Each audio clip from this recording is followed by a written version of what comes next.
Hello guys, welcome back Arun Dev classes. और जैसे कि आपने थंबनेल में देख ही लिया होगा कि हमारी जो मैराथन क्लास 10th की है, इसमें हम पूरा 10th का जो सिलेबस है वो आज कवर अप करने वाले हैं। एक ही क्लास में हमारी पूरी 10th की मैथमेटिक्स को हम ख़त्म करेंगे। यदि आप वीडियो पे आए हैं तो लास्ट तक ज़रूर देखें, बहुत मज़ा आने वाला है। जिन बच्चों ने अभी तक पूरी तैयारी नहीं करी है वो इस वीडियो को देख लें और अपना पूरा जो टारगेट है वो आपका कंप्लीट हो जाएगा। तो वीडियो को लास्ट तक ज़रूर देखें और एक ही क्लास में आपका पूरा सिलेबस फिनिश होने वाला है। तो देखिए किस तरीके से। पहले हम समझते हैं कि जो आपके पास सिलेबस दे रखा है, इस सिलेबस में क्या क्या चीज़ें हैं। ठीक है, ये देखिए, ये आपका क्या है, मेन सिलेबस है। ये आपका क्या है, मेन सिलेबस है। इसमें समझते हैं कि जो आपका मार्किंग क्राइटेरिया है वो कैसा है। ठीक, सबसे पहले देखिए, यूनिट के नेम है, नंबर सिस्टम है, अलजेब्रा है, कोऑर्डिनेट ज्योमेट्री है आपका, ट्रिग्नोमेट्री है, मेंसुरेशन है। तो इनका वेटेज क्या क्या है वो मैं आपको बता देता हूँ। तो इनका जो वेटेज है वो आप देखिए ज़रा। अगर मैं नंबर सिस्टम की बात करूँ तो नंबर सिस्टम का वेटेज आपका ओनली 6 मार्क्स का है। तो ज़्यादा फोकस करने की ज़रूरत नहीं है। इसका मैं बता दूंगा आपको कि कौन से टॉपिक से कौन सा क्वेश्चन पढ़ना है, किस टाइप का क्वेश्चन पढ़ना है। तो 6 मार्क्स में आपको ज़्यादा मेहनत नहीं करनी है। बस यहाँ 2 क्वेश्चन आएंगे आपके। एक आएगा आपके पास 3 मार्क्स के लिए, दूसरा 2 मार्क्स के 1 मार्क्स के लिए। इस तरीके से अलग अलग डिवाइडेड हो जाएंगे। सेकंड आपका अलजेब्रा, जो कि बहुत ज़्यादा इंपॉर्टेंट है, स्कोरिंग है।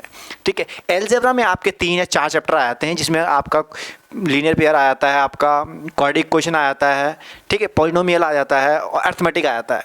ये सब आ जाता है आपका अलजेब्रा में। तो सबसे ज़्यादा जो आप मेन फोकस करना है आपको वो अलजेब्रा पे करना है, क्योंकि 20 मार्क्स यहाँ से आपके सेफ हो जाते हैं। उसके बाद दूसरी क्या चीज़ देखनी है आपको, ज्योमेट्री। दूसरी क्या चीज़ देखनी है, ज्योमेट्री।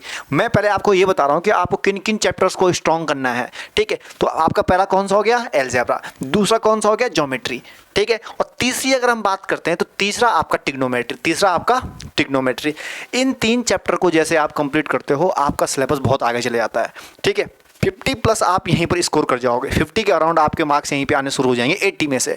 ठीक है, बाकी उसके बाद मेंसुरेशन, इसमें बच्चों को क्या होता है, कैलकुलेशंस मिस्टेक रहती है, बाकी तो सॉल्व हो जाता है। ठीक है, स्टैटिक्स एंड प्रोबेबिलिटी भैया ये तो आपके हाथ में है, आप किस तरीके से दिमाग लगाते हो वो इस पर डिपेंड करता है। ठीक है, तो आज जो मैं आपको पढ़ाऊँगा बिल्कुल स्टार्टिंग से करेंगे हम लोग।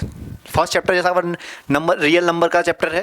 ठीक है, इसमें जो आपका सिलेबस है ये इसका सिलेबस है। इससे ज़्यादा आपको नहीं पढ़ना है, बस यही आपका सीबीएसई का पैटर्न है, यही सिलेबस है। इसमें आपके पास क्या दे रखा है, ठीक है, अर्थमेटिक स्टेटमेंट दे रखा है आपके पास, और √2, √3, √5 इनके प्रूफ पूछ रखे हैं कि इनको इरेशनल प्रूफ करो। वैसे तो इरेशनल होते हैं, प्रूफ कैसे करना है। ज़्यादा से ज़्यादा अगर क्वेश्चन को थोड़ा डीप बनाएगा तो ये कह देगा कि 1 + 2 रूट, इस तरीके से कह देगा, इसको इरेशनल प्रूफ करो। ज़्यादा से ज़्यादा क्या करेगा, ठीक है, √5 जो आपका एनसीईआरटी क्वेश्चन भी है, 3 + √5, ज़्यादा ज़्यादा इसको कॉम्प्लेक्स कर देगा। ठीक है, इसको किसको प्रूफ करना है, आपको इरेशनल प्रूफ करना है। ज़्यादा ज़्यादा इतना बना देगा, इससे हार्ड तो नहीं बनाने वाला है। ठीक है, इसके बाद अगर आगे चलते हैं, इस बार हमारे अलजेब्रा का पहला पार्ट है। पहला पार्ट में हम लोग पॉलिनोमियल को समझते हैं। पॉलिनोमियल में ज़्यादा फोकस करने की जरूरत नहीं है, वो मैं आपको ये बताऊंगा कि क्या क्या चीज़ें पढ़नी है उससे बस। ठीक है, और कैसे क्वेश्चन आएंगे वो डिस्कस करेंगे। ठीक है, जीरो ऑफ द पॉलिनोमियल सबसे मेन बात है। उसके बाद रिलेशनशिप बिटवीन जीरोस और क्वाड्रेटिक फार्मूला एंड कोफिशिएंट्स, भाई इतना सिंपल सा है। सेकेंड बात करते हैं pair of linear equation in 2 variable, ये भी मैं आपको बताने जा रहा हूँ। तो इस तरीके से क्या करेंगे हम, तो आज जो मैं आपको पहला स्टार्टिंग कर रहा हूँ, स्टार्टिंग हम करेंगे अलजेब्रा से। अगर मैं थ्योरी पहले पढ़ाऊंगा तो आप लोग सोने बैठ जाओगे, वीडियो पूरी नहीं देख पाओगे। तो बिल्कुल हम क्या करते हैं, आपका यहाँ से लेके चलते हैं आपको डायरेक्ट अलजेब्रा पे। 20 मार्क्स पहले 1 घंटे में हम लोग फिनिश करने वाले हैं, क्वेश्चन के साथ, कॉन्सेप्ट के साथ। क्लियर हो गया? तो शुरू करते हैं आज की क्लास को यहीं से। देखिए, तो हम डायरेक्ट जाते हैं आपके नोटपैड पे। अब यहाँ पे आपको मैं बताऊंगा कि किस तरीके से आपको क्वेश्चन को करना है। ठीक है, पहला समझते हैं type of the polynomial.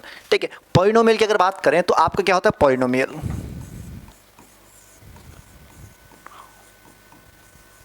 Polynomials देखो, पॉलिनोमियल बेसिकली क्या होता है, एक अलजेब्रिक एक्सप्रेशन है। एक क्या आपका अलजेब्रिक एक्सप्रेशन है। ठीक है, कोई भी चीज़ पॉलिनोमियल कब कहती है, अगर उसमें इक्वल टू का साइन आता है ना तो पॉलिनोमियल नहीं रहता। रहता है या नहीं रहता, ये कमेंट सेक्शन में बताना।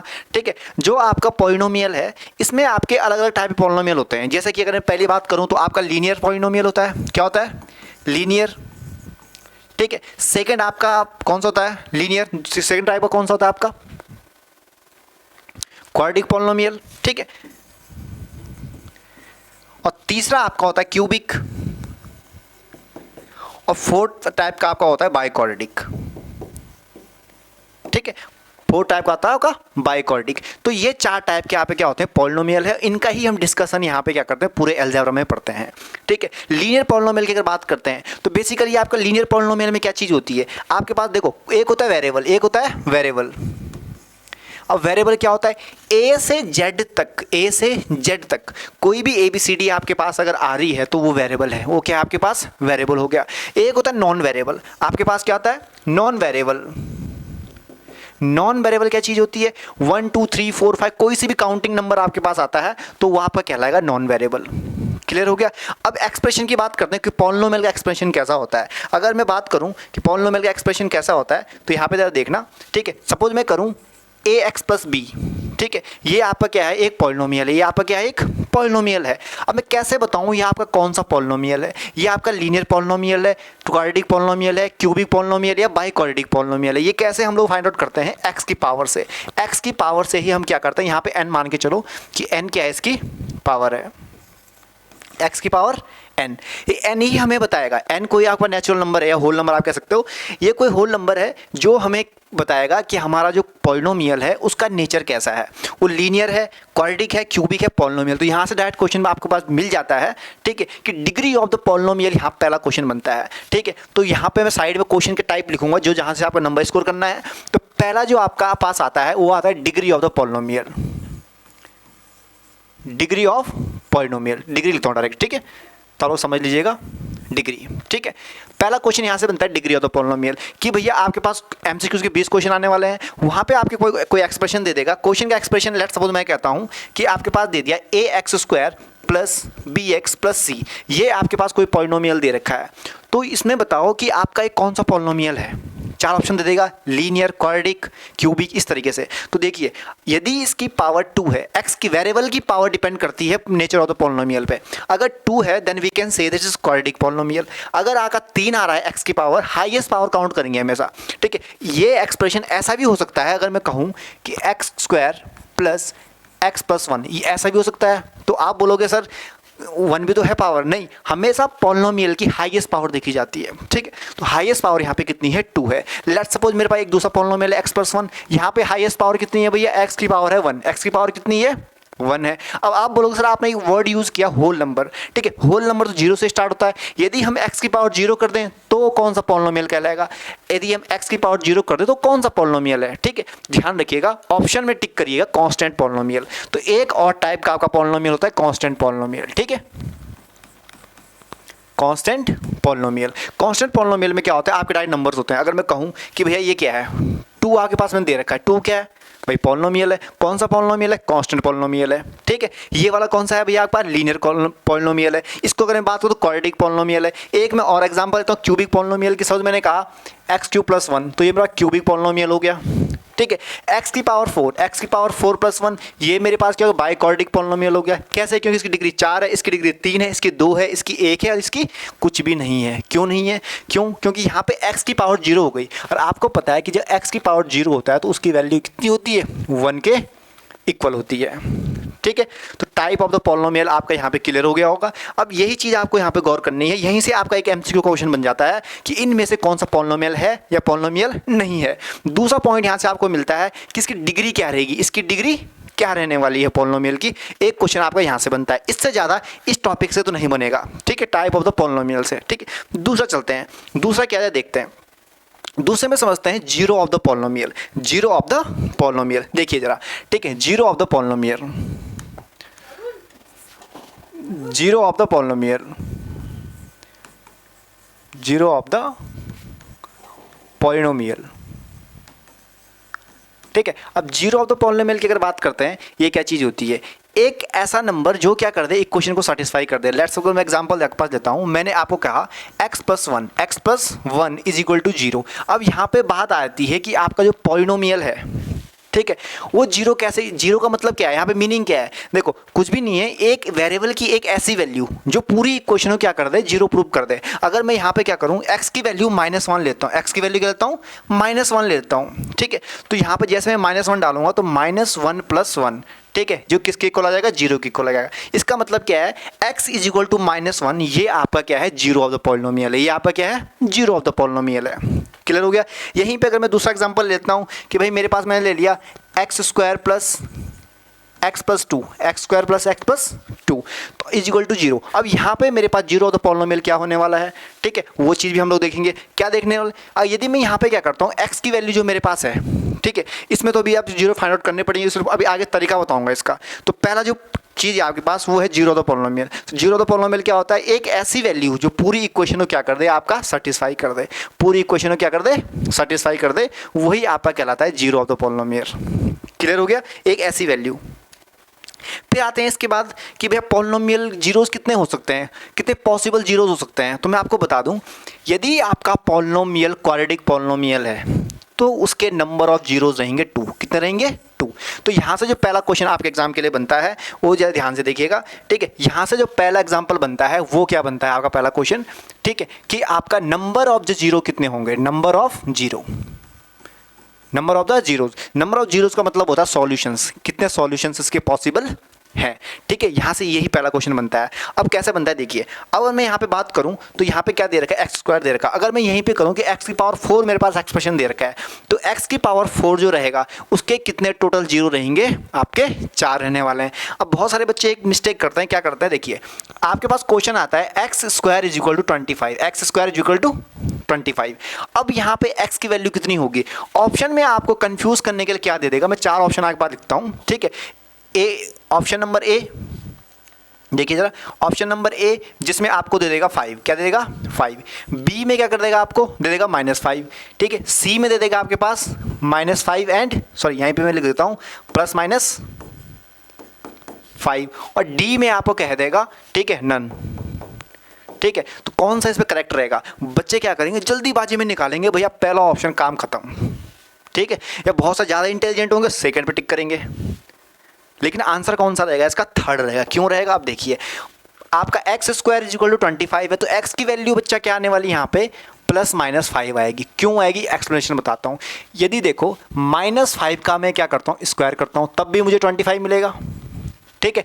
और यदि मैं 5 का स्क्वायर करता हूँ तब भी मुझे क्या मिलेगा, 25 मिलेगा। यानी कि ये दोनों वैल्यू से ही मुझे क्या मिलने वाला है, 25 भी मिलने वाला है। तो यहाँ पे जब आपको पूछेगा जीरो ऑफ द पॉलिनोमियल के लिए, ठीक है, तो कितने जीरो रहेंगे वो डिपेंड करता है आपके वेरिएबल की पावर पे, कि वेरिएबल की पावर कितनी है। अगर 2 है तो 2 जीरो है, सपोज 3 है तो 3 जीरो आएगी, 4 है तो 4 जीरो आएगी। और यहाँ पे जो वैल्यू रहेगी, अगर आपको ऐसी कंडीशन आ जाती है तो वहाँ पे 2 जीरो पॉसिबल रहेगी, एक प्लस और एक माइनस, क्योंकि दोनों की वैल्यू क्या होती है आपकी 25 ही होती है, ठीक है। तो ये था आपका जीरो ऑफ द पॉलिनोमियल, समझ में आ गया होगा, ठीक है। आगे चलते हैं, अभी क्वेश्चन कराऊंगा इस पे, तब आपको ज़्यादा अच्छे समझ में आएगा, सारे क्वेश्चन बताऊंगा किस तरह के क्वेश्चन इस पे आते हैं आपके पास, ठीक है। अब आते हैं नेक्स्ट कि भाई ग्राफ की बात करते हैं, ठीक है। ग्राफ क्या चीज़ होती है, अभी पूरा रिवाइज कराऊंगा वापस, जो चीज़ मैं पढ़ा रहा हूँ उसको मैं पूरा टॉपिक अभी रिवाइज कराऊंगा। ग्राफ की बात करते हैं, ठीक है। पहला देखिए ग्राफ,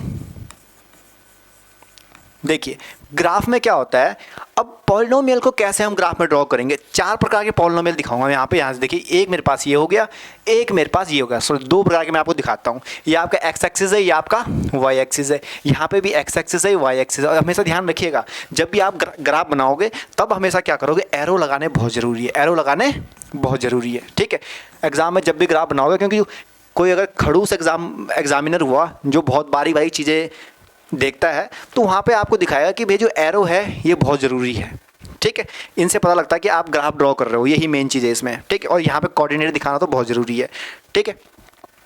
अब बात करते हैं इसके पास कि आपके नंबर ऑफ जीरो, यदि क्वेश्चन आया था एक बार डायरेक्ट क्वेश्चन कि भैया आपका ये है, बताओ ये किस चीज़ का ग्राफ है, या आपको कह देगा ये बताओ जी ये किस चीज़ का ग्राफ है, या कितने जीरोज़ हैं, ठीक है, कितने सॉल्यूशन है। इस तरीके से अलग अलग टाइप से क्वेश्चन आपके एग्जाम में डाल सकता है। तो ध्यान रखिएगा, ये आपका जो ग्राफ बन रहा है ये कर्व कहेंगे, एक स्ट्रेट लाइन को भी आप कर्व कह सकते हो। बहुत सारे आपको टीचर्स पढ़ाएंगे, बुक्स में भी लिखा है कि कर्व्स क्या होता है, कर्व सिर्फ ऐसा ही होता है, कर्व सिर्फ ऐसा ही होगा, नहीं, एक स्ट्रेट लाइन भी कर्व हो सकती है, ठीक है।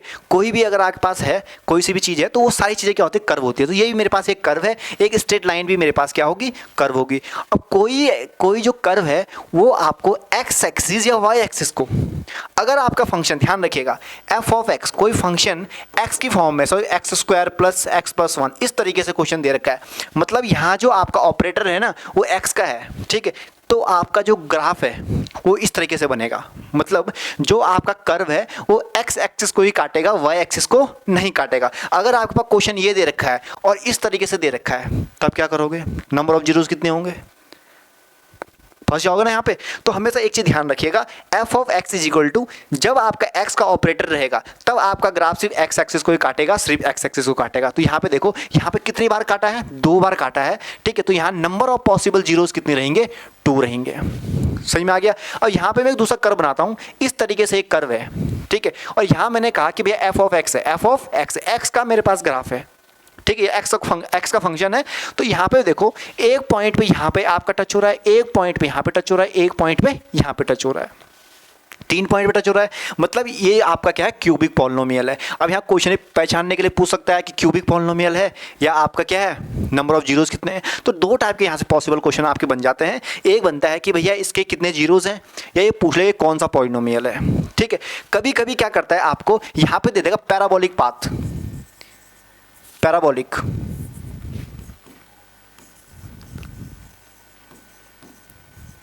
Parabolic path. अब मुझे बताओ पैराबोलिक पाथ का मतलब क्या होता है? पैराबोलिक पाथ का मैं आपको बता दूं, पैराबोलिक वर्ड जहां पे यूज होगा ना तो समझ जाना कि वहां क्यूबिक के क्वेश्चन की बात हो रही है, ठीक है। बाकी आपके 11th क्लास में आप सही से समझोगे पैराबोला में, वहाँ पे आपको समझ में आ जाएगा कि हम उसको क्वाड्रिक क्वेश्चन ग्राफ हमेशा ऐसा ही क्यों बनता था, ऐसा ही क्यों बनता है, यही क्यों बनता है आपका क्वाड्रिक का, इस तरीके से ही क्यों बनता है, ठीक है। जब आपके जीरो पॉइंट्स डालना शुरू करोगे ना, तो जब वो फाइंड आउट करो, क्लास 11th में पैराबोला, जिन बच्चों को समझना है तो पैराबोला की मैंने वीडियो अलग से बना रखी है, आप प्लेलिस्ट में जाकर देख लेना, ठीक है। और पॉलिनोमियल करो और अच्छे से डीपली पढ़ना है, क्वेश्चन के साथ प्रैक्टिस करनी है, तो उसके लिए भी मैंने वीडियोस बना रखी है, तो आप लोग प्लेलिस्ट में जाके वहाँ से देख लेना। आज मैं सिर्फ आपको रिवाइज करा रहा हूँ चीज़ों को, ठीक है। तो यहाँ पे आपको क्या होता है, ग्राफ आपको क्या बताता है? ग्राफ आपको बताता है भैया कि आपका कितने बार क्या हुआ है, एक्स एक्सिस कट हुआ है, उतनी जीरोस कहलाएगी, और वो नेचर ऑफ द पॉलिनोमियल। तो यहाँ पे आपका 3 है, तो भैया ये क्यूबिक पॉलिनोमियल है, क्यूबिक पॉलिनोमियल है। जीरोस की बात करें तो 3 जीरो बन रही है, ठीक है। ये आपका क्वाड्रेटिक पॉलिनोमियल है और जीरोस कितनी बन रही है? 2 बन रही है। एक पॉइंट और नोट करिएगा, F of x is equal to दे रखा है, सपोज यहाँ पे एफ ऑफ वाई दे देगा, क्या दे देगा? F of y. तो एट दैट टाइम पे आप ये वाले कट चेक नहीं करोगे, ठीक है। फंक्शन y का है, फंक्शन y का है तो आप y पे चेक करोगे, ये वाले। तो यहाँ पे 2 बार कट हुआ तो y का चेक करोगे, x का चेक नहीं करोगे, इस चीज़ का ध्यान रखना, ठीक है। आगे चलते हैं। तो ग्राफ वाला कॉन्सेप्ट क्लियर हो गया होगा। एक बार रिवाइज करता हूँ फिर से वापस, देखिए एक बार। पहला जो मैंने आपको बताया था, पहले मैंने क्या बताया था आपको, टाइप्स ऑफ द पॉलिनोमियल, कि कौन कौन से आपके पॉलिनोमियल के टाइप होते हैं, ये पूरा चार्ट आपके सामने है। इसके बाद आगे मैंने बताया था उसके बाद कि आपके जो जीरो ऑफ द पॉलिनोमियल कैसे होता है, जीरो ऑफ द पॉलिनोमियल कैसा होता है, ठीक है। तीसरी चीज़ मैंने आपको बताई है ग्राफ के बारे में कि आप ग्राफ कैसे ड्रॉ करोगे। चौथी चीज़ जो इसमें आपके आती है वो भी जरा देखते हैं। देखिए चौथी चीज़ के बारे में बात करते हैं, ये बहुत इंपॉर्टेंट है, यहाँ से आपका 3 मार्क्स का क्वेश्चन बनता है। ये बनता है आपका relation between zeros, relation between zero of the polynomial, relation between zeros of the polynomial,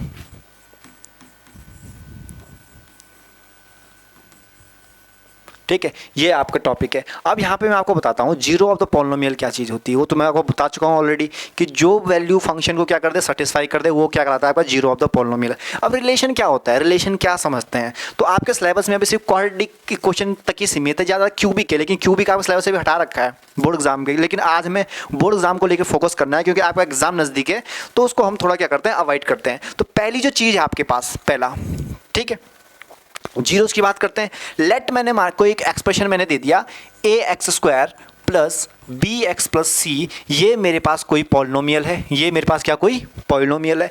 अब इसके जीरोस कैसे निकालते हैं, इसके जीरोस कैसे निकालते हैं वो मैं आपको बताता हूँ, उनका रिलेशन कैसा होता है वो बताते हैं। रिलेशन की अगर बात करें, ध्यान देना, रिलेशंस, ठीक है, वो क्या चीज़ होती है। देखिए अब मैंने मान लिया कि इस इक्वेशन के 2 रूट हैं, इस इक्वेशन के 2 रूट है भैया, एक है अल्फा एक है बीटा, हमने मान लिया कि एक अल्फा है और एक बीटा है, ठीक है। अब रिलेशन कैसे निकालेंगे, ध्यान से देखिएगा। यदि मैं दोनों रूट्स को ऐड कर दूं, दोनों रूट्स को ऐड कर दूं, तो मेरे पास निकलता है कोफिशिएंट। क्या निकलता है? कोफिशिएंट। किसका कोफिशिएंट? वेरिएबल के साथ जो टर्म्स चिपकी हुई होती है ना, जो नंबर लगा होता है, ठीक है, वही आपका क्या कहलाता है, आपका कोफिशिएंट कहलाता है। ध्यान रखिएगा, कभी कभी पूछ लेता है कि भैया एक्स स्क्वायर कोफिशिएंट क्या है, 1 मार्क्स में पूछ सकता है, पेपर इजी बनाएगा तो पूछ लेगा कि भैया आपका एक्सप्रेशन दे देगा, कहेगा कि भैया एक्स क्यू सपोज यहाँ पे 3 दे रखा है प्लस 4x² प्लस 3x, इस तरीके से क्वेश्चन दे देगा। और यहाँ पे आपसे पूछ लेगा कि भैया x² का कोएफिशिएंट कितना है, तो भैया 4 है, ठीक है, x का कोएफिशिएंट 3 है और x³ का भी 3 है। तो ये आपको ध्यान रखना है, बस इतनी सिंपल सी बात है, ठीक है। तो कोएफिशिएंट का कॉन्सेप्ट समझ में आ गया होगा। तो मैं चल रहा था आपको, ठीक है, सम ऑफ द जीरोज, ये इसका पहला रूल है। तो यहाँ पे आता है आपका -b/a। क्वेश्चन से रूट्स निकालने और रूट से क्वेश्चन निकालने, दोनों चीज़ सिखाऊंगा और दोनों एग्जाम पॉइंट ऑफ व्यू से इंपॉर्टेंट है, ठीक है। दूसरा इसको कहते हैं सम ऑफ द रूट, इसे हम क्या कहते हैं, सम ऑफ द रूट्स। देखिए, ठीक है, दूसरा मेरे पास आता है अल्फा बीटा, मतलब दोनों को मैंने मल्टीप्लाई कर दिया, वो आता है बच्चा c/a, ठीक है। इसको हम कहते हैं प्रोडक्ट ऑफ द रूट। ज़्यादा डीपली नहीं बताऊंगा, डीपली पढ़ना है तो आप मेरी प्लेलिस्ट में जाके वीडियो देख लेना, वहाँ मैंने अच्छा समझा रखा है। यहाँ मैं आपको डायरेक्ट कॉन्सेप्ट बताऊँ क्योंकि आपने पढ़ रखा है। सम ऑफ द रूट क्या होता है भैया, जो एक्स का कोएफिशिएंट होता है, ठीक है, अल्फा बीटा c/a, और आप दोस्तों c तो था ही नहीं यहाँ पे। अगर मैं इसको स्टैंडर्ड फॉर्म में लिखूँ ना, इसी क्वेश्चन स्टैंडर्ड फॉर्म में लिखूँ तो एक क्वेश्चन कैसे बन रही है, x² plus b/cx plus c/a, sorry यहाँ पे a आएगा नीचे, ठीक है, a b/a, ये इस स्टैंडर्ड इक्वेशन बन रही है, ठीक है। तो ये है जीरोस, क्लियर हो गया। तो यही आपका सम ऑफ द रूट है और प्रोडक्ट ऑफ द रूट है। अब यहाँ से एक चीज़ बनती है, क्या बनती है जरा वो बताओ सर। बिल्कुल बताएंगे जी, देखिए जरा, सम ऑफ द रूट, यहाँ पे की पॉइंट ध्यान रखना, इसी में ही फंडा छुपा है। सम ऑफ द रूट, यदि आपकी वैल्यू नेगेटिव आती है, क्या आती है, नेगेटिव आती है, तो क्वाड्रेटिक इक्वेशन की फॉर्मेशन क्या हो जाएगी, पॉजिटिव हो जाएगी। लेट्स एग्जांपल मैं बोलता हूँ कि भैया अल्फा प्लस बीटा की वैल्यू मेरे पास आई जी 2, कितनी आई है 2, ठीक है, एंड अल्फा बीटा की जो वैल्यू है वो है जी 3, वो कितनी है 3 है। तो क्वाड्रेटिक इक्वेशन की फॉर्मेशन कैसी होगी, ठीक है। आपको पता है कि जो भैया अल्फा बीटा होता है वो बीच वाला होता है, अल्फा प्लस बीटा, और अल्फा बीटा आपका लास्ट वाला होता है। तो मैं क्या करूँगा, x² लिखा। अब यहाँ पे बच्चे कंफ्यूज हो जाते हैं कि सर प्लस लिखें कि माइनस लिखें। तो सिंपल सा आइडिया बता देता हूँ, जब अल्फा प्लस बीटा की वैल्यू प्लस आए तो माइनस लोगे, और माइनस आए तो प्लस लोगे, बस काम खत्म, ज़्यादा स्ट्रेस लेने की जरूरत ही नहीं है, ठीक है। तो यहाँ पे प्लस था तो x² माइनस 2x प्लस 3, काम खत्म, ये मेरे पास आ गया जी। तो ये क्या हो गया कि फॉर्मेशन ऑफ द इक्वेशन। देखिए अब समझाता हूँ आपको इससे और अच्छे तरीके से कि आपके पास फॉर्मेशन कैसे होती है, ठीक है। अब यहाँ पे टॉपिक डालता हूँ फॉर्मेशन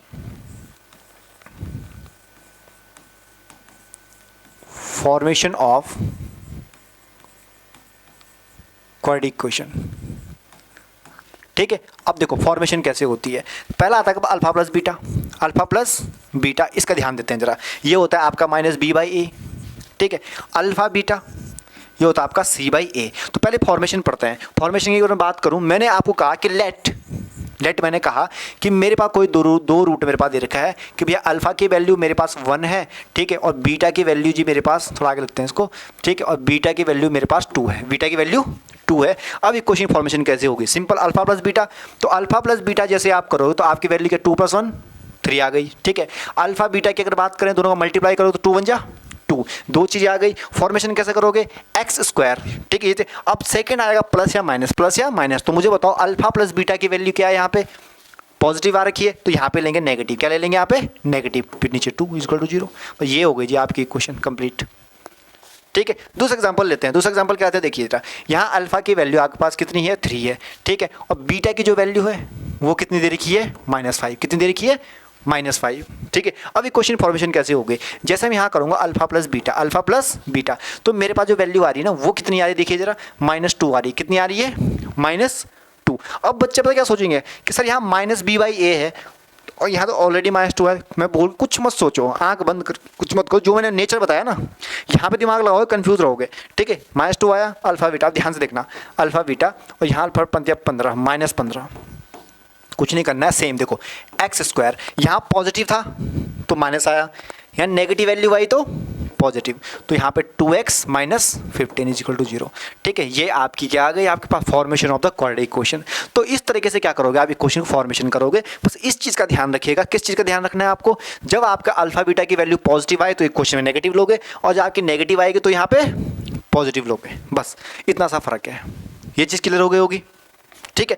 आगे चलते हैं, ये चीज़ क्लियर होगी तो आगे चलते हैं। आगे आपके पास क्या है, कुछ क्वेश्चन है। क्वेश्चन दो टाइप से क्वेश्चन आपके एग्जाम में बनते हैं, ठीक है। पहला क्वेश्चन ध्यान दीजिएगा, ठीक है, के बेस क्वेश्चन, के वैल्यू वाले, ठीक है, के वैल्यू क्वेश्चन बनते हैं। सेकंड आपके जो क्वेश्चन बनते हैं वो आपके बनते हैं कौन से, अल्फा बीटा वाले। कौन से, सपोज आपको कह देगा कि 1/अल्फा एंड 1/, या इस तरीके से क्वेश्चन देखिए, बहुत ट्रेंडिंग क्वेश्चन है, ध्यान से देखना, और बहुत सिंपल भी होते हैं, प्लस 1/बीटा, इस तरीके के क्वेश्चन दे देगा, या कुछ नए अलग अलग टाइप के क्वेश्चन देगा। तो इस तरीके से क्वेश्चन में फोन इस तरीके से जो क्वेश्चन है वो कैसे होते हैं जरा वो मैं बताता हूँ। ठीक है, तो इस टाइप के क्वेश्चन हम लोग कैसे करेंगे वो मैं आप लोगों को भी कंफर्म करके बताता हूँ। ठीक है, तो पहला क्वेश्चन लिखते हैं जरा, आपके जो पहला क्वेश्चन है वो समझते हैं। पहला क्वेश्चन क्या होगा देखिए जरा, क्योंकि आपके लिए रियल वैल्यूड क्वेश्चन लाने पड़ते हैं तो उस वजह से मैं डायरेक्ट क्वेश्चन लेके आता हूँ आपके लिए।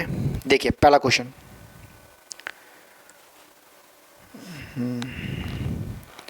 देखिए क्वेश्चन कह रहा है आपका, ठीक है, if 3 is a solution of the quadratic equation, 3 is a solution of the quadratic equation.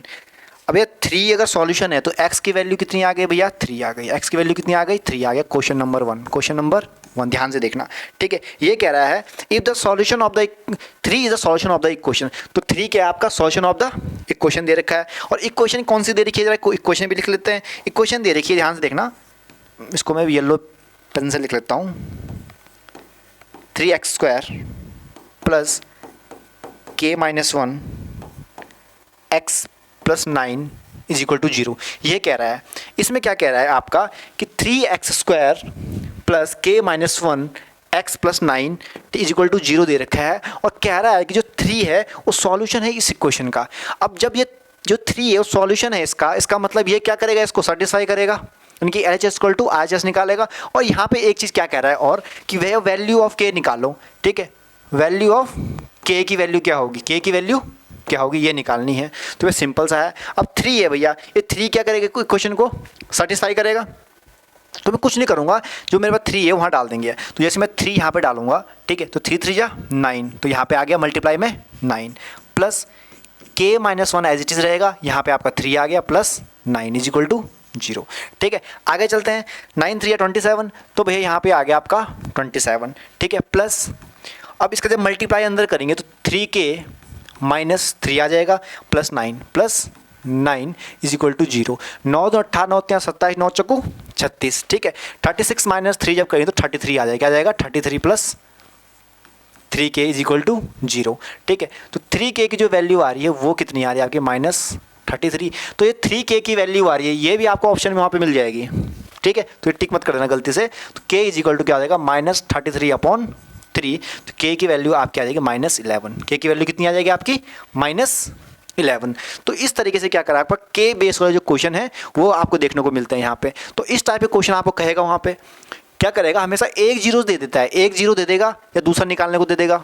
ठीक है, ज़्यादा से ज़्यादा हार्ड अगर यहाँ से क्वेश्चन बनता है तो क्या करेगा, आपको पास के भी दे देगा। देखो अब यहाँ के की वैल्यू पूछी थी ना, के की वैल्यू मिल गई। अब के की वैल्यू वापस इस क्वेश्चन में डालो। जैसे आप इस क्वेश्चन में डालोगे, ठीक है, तो वहाँ से आपको एक प्रॉपर इक्वेशन मिल जाएगी, क्वाड्रेटिक इक्वेशन। जैसे प्रॉपर इक्वेशन मिलेगी उसको जब आप क्या करोगे, सॉल्व करोगे, तो सॉल्व करते ही आपको क्या चीज़ मिलने वाली है, एक्स की 2 वैल्यूज़ मिलेगी। एक तो आपको यही मिलेगी, एक दूसरी मिलेगी, मतलब दोनों रूट भी मिल जाएंगे और के की वैल्यू मिल जाएगी। तो ऐसा ही क्वेश्चन हार्ड बना सकता है कि एक जीरो दे देगा और बोलेगा find the value of k and also other root of the equation. ठीक है, ये क्वेश्चन बन जाता है 5 मार्क्स में। अगर 3 मार्क्स में पूछेगा तो यहाँ तक कंप्लीट कर देगा के की वैल्यू तक। 5 मार्क्स में बनाएगा तो 5 मार्क्स में क्या करेगा कि इसका दूसरा रूट भी निकाल दो। तो पहले तो आपको मेहनत करनी पड़ेगी भाई, यहाँ तक मेहनत करनी पड़ेगी, के की वैल्यू निकलेगी। के की वैल्यू निकालने के बाद आपको क्या करना पड़ेगा, अदर रूट निकालना पड़ेगा, फिर इक्वेशन को दोबारा सॉल्व करना पड़ेगा। तो ये बनते हैं आपके के बेस क्वेश्चन। ठीक है, तो यहाँ तक आपको समझ में आ गया होगा, उम्मीद करता हूँ यहाँ तक आप लोगों को चीज़ क्लियर हो गई होगी। ठीक है, अब चलते हैं आगे चलते हैं, समझते हैं अगला टाइप का क्वेश्चन कौन सा आता है, अल्फा बीटा वाला क्वेश्चन। कौन सा क्वेश्चन आता है, अल्फा बीटा वाला। तो यहाँ मैं थोड़ा तगड़ा क्वेश्चन लेता हूँ ताकि आप लोगों का चीज़ें क्लियर रहे। ठीक है, तगड़ा क्वेश्चन क्या है जरा, अल्फा बीटा क्वेश्चन। ठीक है, अल्फा बीटा ध्यान रखना, एक एक जो चीज़ें हैं टाइप वाली चीज़ें जहाँ से क्वेश्चन बनते हैं वो मैं आपको बता रहा हूँ। ये क्वेश्चन कह रहा है पी ऑफ एक्स, आपके पास कोई फंक्शन दे रखा है, पी ऑफ एक्स मेरे पास कोई फंक्शन दे रखा है, that is 2x² plus 11x plus 5। ये मेरे पास क्या दे रखी है, कोई पॉलिनोमियल दे रखा है। ठीक है, फाइंड द वैल्यू ऑफ, ठीक है, हमें फाइंड करना है। ठीक है, क्या फाइंड करना है देख लेते हैं भैया। 1/अल्फा प्लस 1/बीटा माइनस 2 अल्फा बीटा। ठीक है, इतना तगड़ा क्वेश्चन भी नहीं है, सिंपल सा ही क्वेश्चन है, तो ज़्यादा स्ट्रेस लेने वाली बात नहीं है, सिंपल सा है। देखिए ज़रा भैया, ये आपके पास कोई पॉलिनोमियल फंक्शन दे रखा है और ये आप इसकी वैल्यू निकालनी है, तो इसको 2 मिनट के लिए भूल जाते हैं, इसको 2 मिनट के लिए भूल जाते हैं। ठीक है, सिंपल सा निकालते हैं यहाँ से। अगर आप रिलेशन निकालोगे, रिलेशन अगर निकालते हैं तो आपके पास स्टैंडर्ड इक्वेशन दे रखी है 2x² प्लस 11x प्लस 5। इसको अगर मैं स्टैंडर्ड फॉर्म में लिखूँ then we can write x² plus 11/2x plus 5/2, ऐसे कुछ लिख सकते हैं इसको। जीरो की कुछ ऐसे रखो, इसको बस इक्वल टू 0 रख लो, कोई दिक्कत नहीं है उसमें। ठीक है, ऐसा लिख सकते हैं इसको स्टैंडर्ड इक्वेशन में, क्योंकि 2 को मैंने क्या करा, 2 से पूरी इक्वेशन को डिवाइड कर दिया। अब आपको पता है कि जो भैया ये वाली जो वैल्यू होती है ना, ये अल्फा प्लस बीटा की होती है। किसकी वैल्यू होती है? Alpha plus beta. तो यहाँ पे आपको क्या होगा, अल्फा प्लस बीटा। अब बच्चों को थोड़ा डाउट रहेगा कि डाउट क्या रहेगा, अब सर इसको क्या लें, पॉजिटिव लें या नेगेटिव लें, -11/2 लें 11/2, वो तो आपने समझा दिया था पहले एक बार केस में। अब यहाँ वापस लेना है, तो जैसा डाला है वैसा ही निकालेंगे। अब यहाँ पॉजिटिव डाला है ना, तो बाहर भी क्या निकालेंगे, नेगेटिव। बाहर क्या निकालेंगे, नेगेटिव। तो यहाँ जो वैल्यू आएगी 11/2 -11/2। जैसे अंदर डालते समय हम साइन चेंज कर रहे थे ना, तो बाहर निकालते समय भी साइन क्या कर देंगे, चेंज कर देंगे। ठीक है, अब अल्फा बीटा की निकालते हैं, तो अल्फा बीटा यहाँ पे क्या हो जाएगा 5/2। तो सिंपल ये 5/2, बस यहाँ पे डाटा कलेक्ट हो गया। अब क्वेश्चन को हिट करते हैं, क्वेश्चन क्या करते हैं, हिट करते हैं। देखिए ज़रा, इसको करता हूँ मैं साइड में। ठीक है, अब जो हमारा काम था उस काम पे फोकस करते हैं। वो काम क्या था, ये वैल्यू दे रहा है भैया, तो ऐसे तो पॉसिबल तो है नहीं, 1/अल्फा तो हमें पता नहीं, 1/बीटा तो हमें पता नहीं, ऐसे इस तरीके से तो नहीं निकलेगा। हाँ, अगर ऐसा होता है कि आपके पास दे रखा होता है कि भैया एक 3 है एक 4 है, 2 रूट दे रखे हैं और 1/अल्फा प्लस 1/बीटा की वैल्यू निकालो, तो बहुत आसान हो जाता। कैसा हो जाता, ठीक है। अब इसको बताऊँ, अब इसको थोड़ा वेटिंग में रखो, इसको बताता हूँ आपको। ठीक है, इसको भी हम लोग बताएंगे। देखिए ज़रा, देखो पहले मेन चीज़ हमारी ये वाली है। ठीक है, तो इस क्वेश्चन को जब सॉल्व करेंगे तो 1/अल्फा प्लस 1/बीटा मेरे पास दे रखा है -2 बीटा। फर्दर सॉल्यूशन करेंगे इसका, तो ऊपर आ जाएगा आपका अल्फा बीटा, नीचे आ जाएगा अल्फा बीटा -2 बीटा। क्लियर हो गया, मैंने कुछ नहीं किया, एलसीएम ले लिया। अब वैल्यूज पुट कर दो, put the value get the answer. यही कॉन्सेप्ट हम यहाँ पे सीखते हैं। अल्फा प्लस बीटा की अगर वैल्यू कितनी है -11/2 होल अपॉन अल्फा बीटा की वैल्यू कितनी है 5/2 -2 अल्फा बीटा की वैल्यू कितनी है 5/2 भैया सॉल्व कर दो, काम खत्म हो गया। 2 से 2 गया भैया, तो मेरे पास क्या आ गया -11/5 -2 से 2 गया, तो यहाँ 5 आ गया। कितना आ गया, 5 आ गया। पर इतना ही सोचना है इसमें, इतने में ही दिमाग लगाना है। ठीक है, 5 पंजे 25, तो -11 -25 -11 तो यहाँ पे जो आपकी वैल्यू आ रही है -36/5 बाकी आप कैलकुलेशन देख लेना, कहीं मिस्टेक होगी तो वो अलग इशू है। ठीक है, बाकी क्वेश्चन जो होगा वो इस तरीके से पूरे फॉर्मेट में होगा। समझ में आ गया भाई। यहाँ पे ध्यान रखिएगा, जब आपकी वैल्यू यहाँ पॉजिटिव है तो बाहर नेगेटिव निकलेगी। ठीक है, और यहाँ नेगेटिव है तो पॉजिटिव आएगा, ध्यान रखना। और इस तरीके से आपका अल्फा बीटा वाला जो क्वेश्चन होता है वो सॉल्व करता है। पहले आपको यहाँ से क्या करना है, अल्फा प्लस बीटा और अल्फा बीटा की वैल्यू निकालनी है। एक टाइप का ऐसा पूछ सकता है। ठीक है, दूसरी चीज़ मैं आपको बता रहा था, एक चीज़ मैं और बता रहा था। एक चीज़ मैं आपको क्या बता रहा था, हाँ एक चीज़ मैं आपको बता रहा था कि सपोज आपके पास दे रखे 2 जीरोज़, एक 3 दे रखा है, एक 4 दे रखा है। ठीक है, ये जीरोज़ दे रखे हैं और पूछ रहा है कि 1/अल्फा प्लस 1/बीटा की वैल्यू निकालो। तब क्या करेंगे सर, तो भैया ये रहा अल्फा और ये रहा बीटा, तो अल्फा प्लस बीटा निकाल लो। अल्फा बीटा निकलेंगे तो कितना है, 4 3 7 हो गया। लेकिन हम क्या लेते हैं, नेगेटिव, बाद में लेंगे, छोड़ो। ठीक है, और अल्फा बीटा क्या हो जाएगा यहाँ पे, अल्फा बीटा की वैल्यू कितनी हो जाएगी आपकी, 4 3 12, बस सेम है। Alpha plus beta upon alpha beta, कुछ नहीं करना है, बस वैल्यू डाल दो, सॉल्व हो गया। ठीक है, तो इस तरीके से क्या किया जाते हैं, आपके क्वेश्चन को सॉल्व किया जाता है। ठीक है, समझ में आ गया होगा आप लोगों को। ठीक है, तो यही आपका टोटल कंक्लूजन था आपका पॉलिनोमियल का। पॉलिनोमियल का क्वेश्चन यहाँ से बाहर नहीं बनने वाला। जितना मैंने पढ़ा है, अगर आपने ध्यान से एक एक पॉइंट को सुना होगा, तो यहाँ से आपका पॉलिनोमियल का क्वेश्चन बाहर नहीं जाएगा। एक बार क्विक रिवीजन आपको करवाता हूँ इस चैप्टर का पूरा, फिर हम चलेंगे नेक्स्ट चैप्टर की तरफ। ठीक है, फिर हम चलेंगे नेक्स्ट चैप्टर की तरफ। नेक्स्ट चैप्टर हमारा कौन सा है, ठीक है, दूसरा जो हम चैप्टर करेंगे वो करेंगे आपका क्वाड्रेटिक इक्वेशन। ठीक है, देखिए यहाँ पे हमने सबसे पहले समझा आपका कि कांस्टेंट पॉलिनोमियल क्या होता है, लीनियर पॉलिनोमियल क्या होता है, क्वाड्रेटिक पॉलिनोमियल क्या होता है। ठीक है, कांस्टेंट पॉलिनोमियल क्या होता है, तो कांस्टेंट पॉलिनोमियल जिसकी डिग्री कितनी होती है, 0 होती है। लीनियर पॉलिनोमियल की बात करें तो डिग्री क्या रहेगी आपकी, 1 रहेगी। क्वाड्रेटिक पॉलिनोमियल की बात करें तो डिग्री 2 रहेगी, क्यूबिक की रहेगी तो 3 रहेगी। वेरिएबल क्या होते हैं, नॉन वेरिएबल क्या होते हैं, वेरिएबल होते हैं जो काउंटिंग आपकी होती है। अब देखो कई आप बोलो सर इस इक्वेशन में ए क्या है, वेरिएबल है नॉन वेरिएबल है। देखो आपका फंक्शन एक्स का है, फंक्शन अगर एक्स का है तो जो एक्स है सिर्फ वही वेरिएबल कहलाएगा, बाकी उसमें अगर ABCD दिख रही है कहीं भी तो नॉन वेरिएबल कहलाएगा। ठीक है, दूसरी चीज़ आती है कोफिशिएंट। अब यहाँ पे आपको पूछ लेगा भैया कि सी का कोफिशिएंट क्या है, सी का कोफिशिएंट क्या है, तो सी तो खुद में यहाँ पे कांस्टेंट है, सी तो खुद में कांस्टेंट है ना यहाँ पे, तो यहाँ कोफिशिएंट नहीं हो, कोफिशिएंट होगा यहाँ तक का, क्या होगा यहाँ तक का। तो मैं पूछ सकता हूँ कि भैया एक्स की पावर 1 या एक्स का कोफिशिएंट क्या है, तो यहाँ बी होगा, यहाँ एक्स स्क्वायर कोफिशिएंट तो ए होगा। तो यहाँ से क्वेश्चन बन जाता है। दूसरा आता है कि पॉलिनोमियल है या नहीं है, पॉलिनोमियल है या नहीं है, एक क्वेश्चन बनता है। ठीक है, उसके बाद चलते हैं आगे। आगे हमारे पास था सेकंड पार्ट में हम लोगों ने पढ़ा जीरो ऑफ द पॉलिनोमियल। ठीक है, जीरो ऑफ द पॉलिनोमियल कुछ नहीं होता है, एक ऐसा वैल्यू होती है जो पूरी इक्वेशन क्या करती है, आपकी सेटिस्फाई कर देती है, तो वो आपका क्या कहलाता है, जीरो ऑफ द पॉलिनोमियल। ठीक है, समझ में आ रहा है तो अपने दोस्तों के साथ शेयर भी करते रहो। ठीक है, लाइक शेयर करते रहो, सब्सक्राइब तो आप लोग करते कहाँ हो पर फिर भी देख लो। ठीक है, तो यहाँ जीरो ऑफ द पॉलिनोमियल है, कितने आपके जीरो पॉसिबल हो सकते हैं, अगर आपकी किसी भी फंक्शन की पावर 2 है तो 2 जीरो आपकी पॉसिबल हो सकती है। ठीक है, यदि आपकी x की पावर 3 है तो 3 जीरो रहेगी, 4 है तो 4 जीरो रहेगी। ये नंबर ऑफ जीरो यहाँ पे आपको मिल जाते हैं। ठीक है, आगे चलते हैं। आगे हमने पढ़ा ग्राफ के बारे में, जितने बार आपका क्या करेगा, एक्स एक्सिस टच करेगा। ठीक है, एक्स एक्सिस को टच करेगा, या आपका फंक्शन अगर y का है तो y पे टच कर चेक करोगे y पे कितनी बार टच हो रहा है। ठीक है, जितनी बार टच होगा उतनी क्या रहेगी, जीरो रहेगी। ठीक है, या सॉल्यूशन रहेंगे इक्वेशन के। ठीक है, फिर हमने पढ़ा था relation between zero the polynomial. तो भैया ये पूरा चार्ट आप लोग देख लीजिएगा, स्क्रीनशॉट ले लो और ध्यान से बैठ के समझना कि सर ने कैसे पढ़ा है, क्या चीज़ कर रही है। ठीक है, उसके बाद आगे चलते हैं। उसके बाद हम लोगों ने पढ़ा है formation of the equation, equation की फॉर्मेशन कैसे होगी। बस यहाँ पे टर्निंग पॉइंट ध्यान रखिएगा कि alpha plus beta is equal to 3 अगर यहाँ दे रखा है तो फॉर्मेशन में -3 लूँगा, फॉर्मेशन में क्या लूँगा, -3 लूँगा। यहाँ अगर मैं माइनस मेरे पास आ रही है वैल्यू, तो जब इक्वेशन की फॉर्मेशन करूँगा तो यहाँ पे क्या आ जाएगी, आपकी पॉजिटिव आ जाएगी। बाकी तो आपको तोड़ना, मैं इक्वेशन को कैसे ब्रेक करते हैं वो तो हम पॉलिनोमियल अभी हम क्वाड्रेटिक इक्वेशन में सीखने वाले हैं कि इक्वेशन के रूट्स अलग अलग कैसे निकालते हैं। तो दोनों चैप्टर में इसके जस्ट बाद में क्वाड्रेटिक क्यों पढ़ा रहा हूँ, क्योंकि दोनों चैप्टर में सेम चीज़ें हैं। ठीक है, यहाँ फॉर्मेशन करनी सीख रहे हैं, वहाँ ब्रेक करना सीखेंगे, बस यही दो ही चीज़ है और 2 चैप्टर आपके फिनिश, यानी 20 मार्क्स अगर वेटेज है 10 मार्क्स तो आ गए।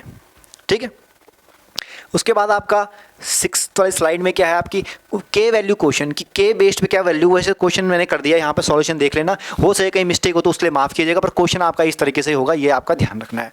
ठीक है, सेकंड टाइप का क्वेश्चन जो मैंने बताया था आपको कि सेकंड टाइप का क्वेश्चन आपका क्या रहता है, वो रहता है अल्फा बीटा वाली क्वेश्चन, और ये क्वेश्चन 100% आता है। एग्जैक्ट सेम क्वेश्चन आए ये खुशकिस्मती है। ठीक है, अदरवाइज अल्फा बीटा जो तरीके के क्वेश्चन होते हैं वो तो आते ही आते हैं। एक क्वेश्चन तो 100% 3 या 4 मार्क्स का आएगा, तो आप ध्यान दीजिए, मैंने आपको अच्छे तरीके से समझा दिया कैसे करना है। कैलकुलेशन कोई मिस्टेक होगी तो आप देख लीजिएगा। ठीक है, क्वेश्चन नंबर 8 उसके बाद बस खत्म। ठीक है, तो ये रहा मेरा टोटल जो आपको मैंने पढ़ाया, वो पढ़ाया मैंने आपको type of the polynomial, type of the polynomial. ठीक है, तो यहाँ पे आपको ये पूरा जो पॉलिनोमियल चैप्टर है ये मैंने आपको कवर अप कर लिया है। इसके बाद अब चलते हैं आगे प्रोसेस करते हैं, यहाँ पढ़ते हैं अब हम क्वाड्रेटिक इक्वेशन के बारे में, तो चलते हैं आगे। ठीक है, तो सबसे पहले जो मेन चीज़ आपके पास वो क्या है, आपके पास ठीक है क्वाड्रेटिक इक्वेशन। ठीक है, अब ये चीज़ मैंने ऑलरेडी इससे पहले मैंने ऑफलाइन क्लास ली थी तो वहाँ पे मैंने ये सब चीज़ें पढ़ा ली है। ठीक है, ऑफलाइन समझ लो, मतलब जूम पे पढ़ाई मैंने, तो मैंने सब डाटा ऐसे ही रखा है। ठीक है, तो आपको समझाते हैं इस चीज़ से। ठीक है, तो सबसे पहले हम लोग पढ़ते हैं क्वाड्रेटिक इक्वेशन के बारे में। क्वाड्रेटिक इक्वेशन हमारे पास क्या आता है, 3 चीज़ों पे ही चैप्टर पे पूरा डिपेंड करता है, 3 चीज़ों पे चैप्टर डिपेंड करता है। पहला क्या डिपेंड करता है आपका कि इस एक्सप्रेशन क्या होगा, तो जो इसका एक्सप्रेशन है वो रहेगा ax² + bx + c, जिसमें a और b आपके क्या रहेंगे, कोफिशिएंट रहेंगे x² के और x का। ठीक है, c कोई मेरे पास कांस्टेंट टर्म है, ये चीज़ ध्यान आ गई। तो पहला कंडीशन थी एक्सप्रेशन। एक्सप्रेशन में क्या क्या चीज़ें पूछता है कि भैया इनमें से आपका x और कोफिशिएंट क्या है, a है b है, इस तरीके से। ठीक है, वो क्वेश्चन पूछता है। सेकंड चीज़ हर बार पूछता है इसमें पॉसिबिलिटी, जो एक्सप्रेशन में ही ये चीज़ आती है। पॉसिबिलिटी का मतलब है कि आपके पास कोई क्वाड्रेटिक इक्वेशन है तो कैसे है। ठीक है, मतलब क्वाड्रेटिक इक्वेशन है या नहीं है, ये क्वेश्चन पूछता है। तो क्वाड्रेटिक इक्वेशन है या नहीं है उसको भी समझते हैं, वो चीज़ क्या है उसको भी देखते हैं। ठीक है, तो उसके लिए मैं आपको आगे ले चलता हूँ कि कोई क्वाड्रेटिक इक्वेशन है या नहीं है। देखिए, चलो यहाँ पर लिख नहीं रखा, समझाता हूँ। देखिए क्या समझते हैं, अगर आपके पास कोई वैल्यू है, ठीक है, मान लेते हैं कि मेरे पास x + 1 दे दिया है और यहाँ पे दे दिया x² + 1। ये दे दिया। तो क्या ये क्वाड्रिक क्वेश्चन है? क्या ये क्वाड्रिक क्वेश्चन है? जी नहीं है। क्यों?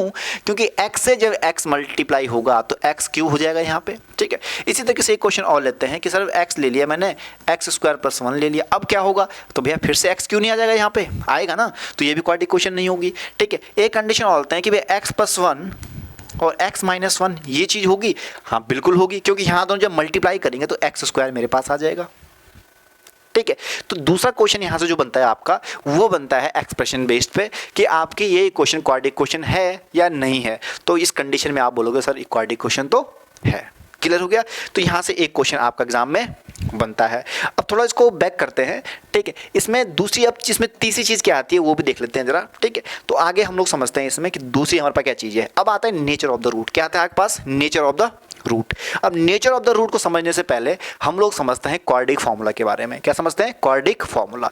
तो ये आपका क्वाड्रिक फार्मूला होता है, क्या होता है? Minus b plus minus under root b square minus 4ac, या root b square minus 4ac कह सकते हो, अपॉन 2a, जिसमें एक हमारे पास लेटर होता है डिस्क्रीमेंट। क्या होता है? Letter D, discriminant. और डिस्क्रीमेंट की जो वैल्यू होती है वो होती है बच्चा आपकी under root b square minus 4ac, b square minus 4ac, ये मेरे पास इसकी वैल्यू रहती है, ठीक है। इसी को हम लोग कहते हैं नेचर ऑफ द रूट। इसी को हम लोग क्या कहते हैं? आपका nature of the roots. Clear हो गया?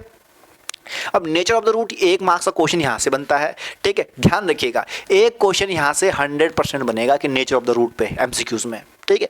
यदि आपके डिस्क्रिमिनेंट की वैल्यू 0 से बड़ी आ जाती है then we can say roots are real and unequal, ठीक है। ये 2, 3, 4, 5 कुछ भी आ सकता है, ठीक है। रियल तो रहेंगे लेकिन क्या रहेंगे? आपके अनइक्वल रहेंगे, ठीक है। यानी कि 2 नहीं रहेंगे, एक 1 रहेगा तो दूसरा 2 रहता है। इट मे बी पॉसिबल, ठीक है। अगर d इज इक्वल टू 0 आता है, d इज इक्वल टू 0 आता है तो आप कहोगे कि सर एक रियल रहता है, साथ में इक्वल भी रहते हैं, साथ में क्या रहते हैं आपके? इक्वल भी रहता है, तो वो आपकी d की वैल्यू आ जाती है 0, और आप कहोगे sir roots are real and equal, यानी कि ये 2, 2 भी आ सकते हैं, 3, 3 भी आ सकते हैं, 1, 1 भी आ सकते हैं, ठीक है। तीसरी चीज़ होते हैं d इज लेस देन 0। जब कभी भी आपके एग्जाम में d लेस देन 0 आ जाता है तो भैया दिमाग लगा के बता देना कि sir root does not exist, ये लाइन लिख लेना। अगर क्लास 11 का बच्चा है तो ये लाइन मत लिखना, क्लास 10 का लिख सकता है, कोई दिक्कत नहीं है, ठीक है।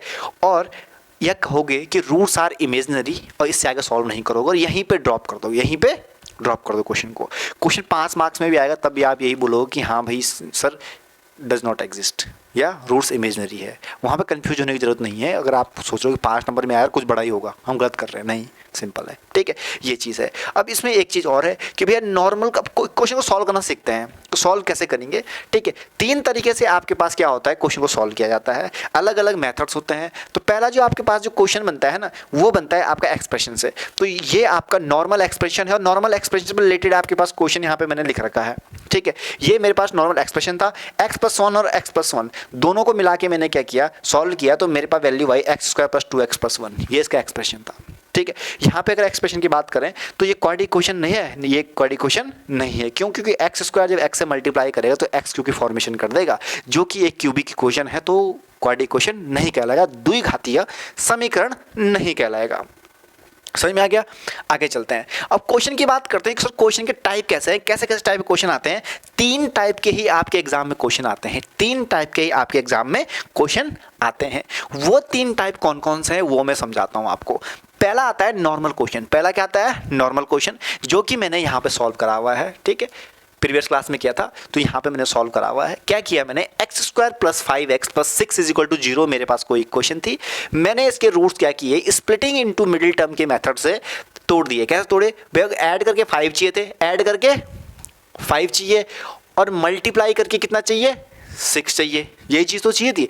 तो भैया 3 2 जा होता है 6, और 3 + 2 होता है 5, तो मैंने ब्रेक कर लिया। तो यहाँ से क्या किया? x कॉमन लिया, x कॉमन लिया तो x + 2 अंदर बचा, तो आंख बंद करके x + 2 यहाँ पे भी लिख दो, लिख दिया। और यहाँ पे देखो कि x का कोएफिशिएंट क्या है? 3 है, तो 3 यहाँ पे आ गया है, ठीक है। तो x + 3 x + 2 और x = -3 -2 समझ में आ गया होगा। एक चीज़ यहाँ पे पॉइंट कर लेना, पॉइंट क्या कर लेना कि मैंने आपको एक चीज़ कही यहाँ पे कि x + 2 है तो आंख बंद करके x + 2 लिखना है, बिल्कुल लिखना है। और यहाँ क्या आएगा सर? यहाँ पे वो है जो x का कोएफिशिएंट है, ठीक है। और इस चीज़ को मैंने डिटेल में पढ़ा रखा है आपका, बिल्कुल शॉर्ट ट्रिक की मदद से। वो आप प्लेलिस्ट में जाके वीडियो को देख लेना, पॉलिनोमियल की वीडियोस भी है, क्वाड्रिक क्वेश्चन की वीडियो भी है, वहाँ मैंने अच्छे से समझा रखा है, ठीक है। तो वहाँ पे आपको सॉल्व करना है। क्वाड्रेटिक क्वेश्चन सॉल्व करने के अलग अलग मेथड हैं। आपके एग्जाम में दो ही मेथड है, एक आपका स्प्लिट जिसका ज़्यादा जिक्र करता नहीं है, दूसरा है क्वाड्रेटिक क्वेश्चन। दूसरा क्या है? क्वाड्रेटिक फार्मूला, उस पर क्वेश्चन पूछता है जो मैं आपको बता चुका हूँ। तीसरी कंडीशन क्वेश्चन की क्या आती है? तीसरी क्वेश्चन की कंडीशन आती है कि फ्रैक्शन। किस कंडीशन आती है? फ्रैक्शन की कंडीशन आती है, ठीक है, वो चीज़ ध्यान रखना। और एक चीज़ बच्चा और ध्यान रखना, मेरे दिमाग में भी अभी चीज़ आई, कॉन्जुगेट। कॉन्जुगेट ये क्या चीज़ होती है? कभी कभी ये वर्ड आपके एग्जाम में डाल देता है बच्चे से, कॉन्जुगेट का मतलब क्या है। अब यहाँ पे रूट वाला क्वेश्चन पूछता है। कैसे पूछता है अब मैं आपको बताता हूँ। अगर आपका सपोज चलो तो कॉम्प्लेक्स नंबर में पूछता है, ध्यान रखिएगा। अगर एक रूट आपका क्या है 2 है तो दूसरा आपका -2 होगा, यही कॉन्जुगेट होगा।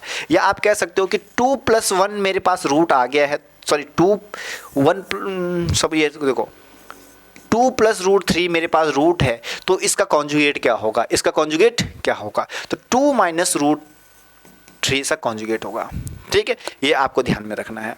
तो इस तरीके से क्या करते हैं, सॉरी माइनस बाहर आएगा, वो एक काम करो, उसको स्किप ही करो कॉन्जुगेट, आज आगे स्लैश में है नहीं, तो इसको स्किप ही करो यहाँ से, ठीक है। ज़्यादा इस बारे में सोचने की जरूरत भी नहीं है, ठीक है। क्या पता मैं गड़बड़ कर जाऊँ, क्योंकि अभी मैं जो पढ़ा रहा हूँ तो मैं उस पर ध्यान दो, क्योंकि फिर मैं डीपली निकल जाऊँगा, फिर वो चीज़ अलग ही लेवल चल जाएगी, मैं खुद ही बैठ जाऊंगा, ठीक है, तो ध्यान रखना। तो ये आपके पास क्या है? रूट है। अब आते हैं कुछ क्वेश्चन की, वे क्वेश्चन के टाइप क्या है। तो दो ही टाइप के जो मेन फोकस आपको करना है वो किस पे करना है? स्क्वायर रूट वाले क्वेश्चन पे करना है, स्क्वायर रूट वाले क्वेश्चन पे करना है, और फ्रैक्शन वाले क्वेश्चन पे करना है। तो एक स्क्वायर रूट का क्वेश्चन है, आपके साथ डिस्कस कर लेता हूँ। इस क्वेश्चन को आपको एग्जाम में करना है, और इस टाइप का क्वेश्चन कैसे किया जाता है वो भी सिखा देता हूँ, ध्यान से देखिएगा जरा। देखो क्वेश्चन क्या दे रखा है, ठीक है। पहले तो दोनों टाइप का क्वेश्चन लिख देता हूँ। यहाँ पे क्या है आपके पास? x³ - 3x - 10 = 0। पहला क्वेश्चन ये है, ठीक है।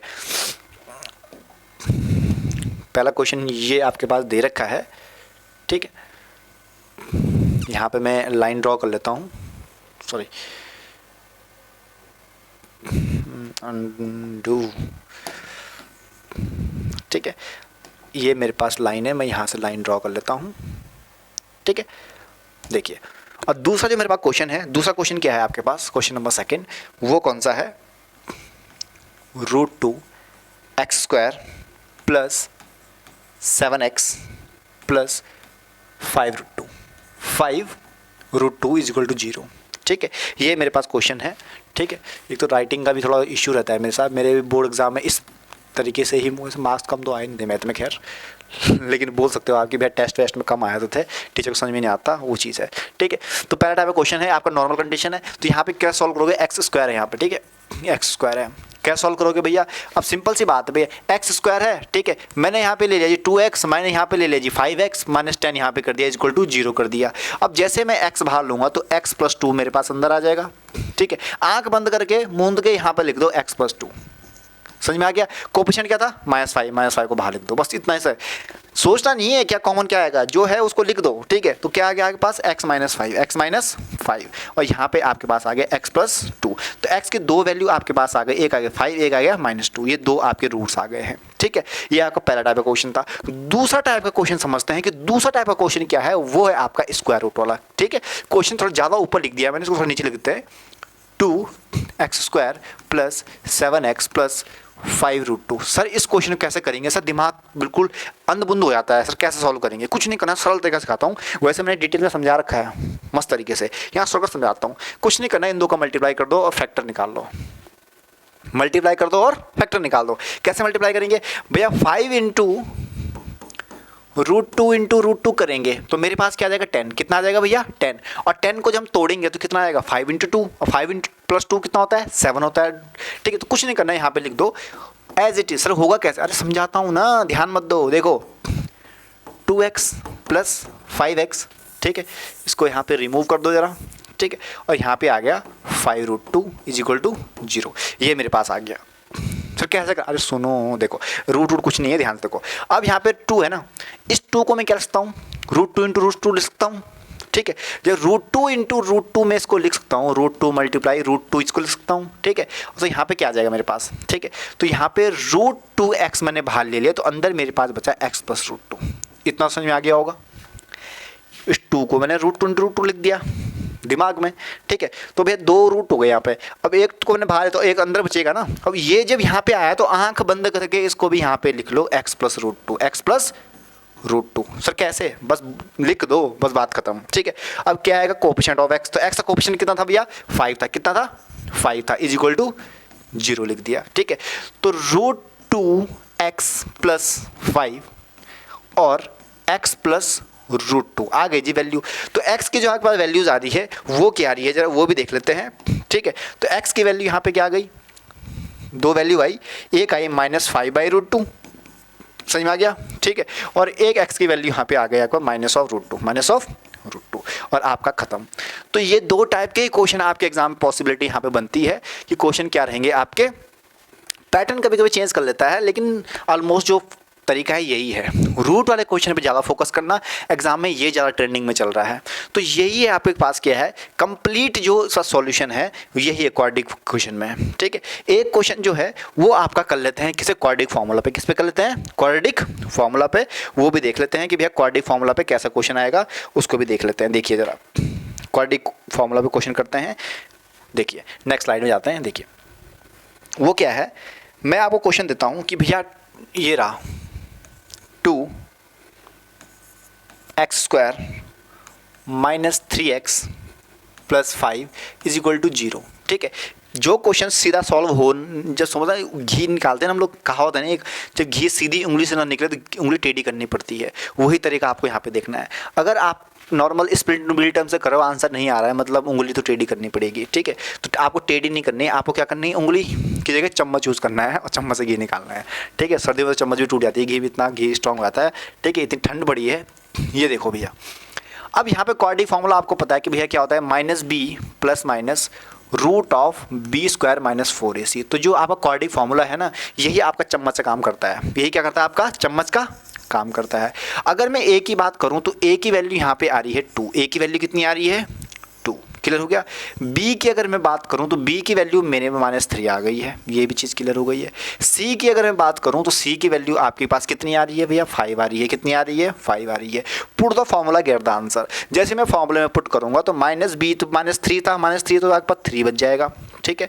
प्लस माइनस √3 का स्क्वायर कितना हो जाएगा भैया? 9 -4। a की वैल्यू है 2 और c की वैल्यू है 5, ये चीज़ आ गई, ठीक है। तो 3 ± √9 - 5 चक्कू 5 2 10 चक्कू 40, 40 आ गया जी। कितना आ गया जी? 40 आ गया। अब यहाँ पे देखो, ठीक है, नीचे सॉल्व मत करो, ठीक है। अब यहाँ पे मैंने एक मिस्टेक और करी है, आज जो आप लोगों को नहीं करनी है वो नहीं करनी है। जब कभी भी ऐसा एग्जाम में क्वेश्चन आए क्वाड्रिक की क्वेश्चन से रिलेटेड 2 या 3 मार्क्स के लिए क्वेश्चन आए, तो वहाँ पे आपको ध्यान देना है क्या, कि सबसे पहले d की वैल्यू निकालो, d की वैल्यू निकालो, जिसकी वैल्यू कितनी होती है? b² - 4ac। अगर मैं ये काम पहले ही कर देता तो मुझे इतना प्रोसीजर करने की ज़रूरत नहीं थी। यहीं पे मैं एंड कर देता इसको। कहाँ पे कर देता इसको एंड? यहीं पे कर देता इसको एंड। समझ में आ गया, ठीक है। जैसे मैं d की वैल्यू निकालूंगा तो d की वैल्यू क्या आ रही है भैया? √b² कितना है? b कितना है आपके पास? 9 है, ठीक है, -4ac, यानी 40 आता। कितना आ रहा था? 40 आ रहा था। यानी कि d की वैल्यू है वो मेरे पास कितनी आ रही है आपके पास? -31 आ रही है। कितनी आ रही है? -31, जो कि आपका d है वो लेस देन क्या है आपका? 0 है। जब ये आपका लेस देन 0 है, इसका मतलब क्या है? रूट्स आपके क्या है? इमेजनरी है। रूट्स क्या है आपके? इमेजनरी है। तो यहाँ पे आप कहोगे root does not exist, root does not exist. Clear हो गया। एक क्वेश्चन और करते हैं, फिर आपको और अच्छे समझ में आएगा। क्वेश्चन को आगे समझते हैं। देखिए दूसरा क्वेश्चन क्या है, देखते हैं दूसरे क्वेश्चन को, ठीक है। यहाँ पे नेक्स्ट क्वेश्चन, 3x² - 4√3x + 4 = 0। इसके भी रूट्स निकालते हैं भैया। कैसे निकालते हैं ध्यान से देखिएगा जरा, ठीक है। तो a की वैल्यू आ गई जी 3। a की वैल्यू कितनी आ गई है? 3 आ गई है। b की अगर बात करें तो -4√3 मेरे पास b की वैल्यू आ गई है, ठीक है। और c की अगर बात करें तो c की वैल्यू कितनी है? 4 है। सॉल्व करते हैं। आपको पता है b ± √b² - 4ac। जितने बार फॉर्मूला लिखोगे आपका ही फायदा है, ठीक है। तो सॉल्व करते हैं, आपका आगे करेंगे सॉल्व।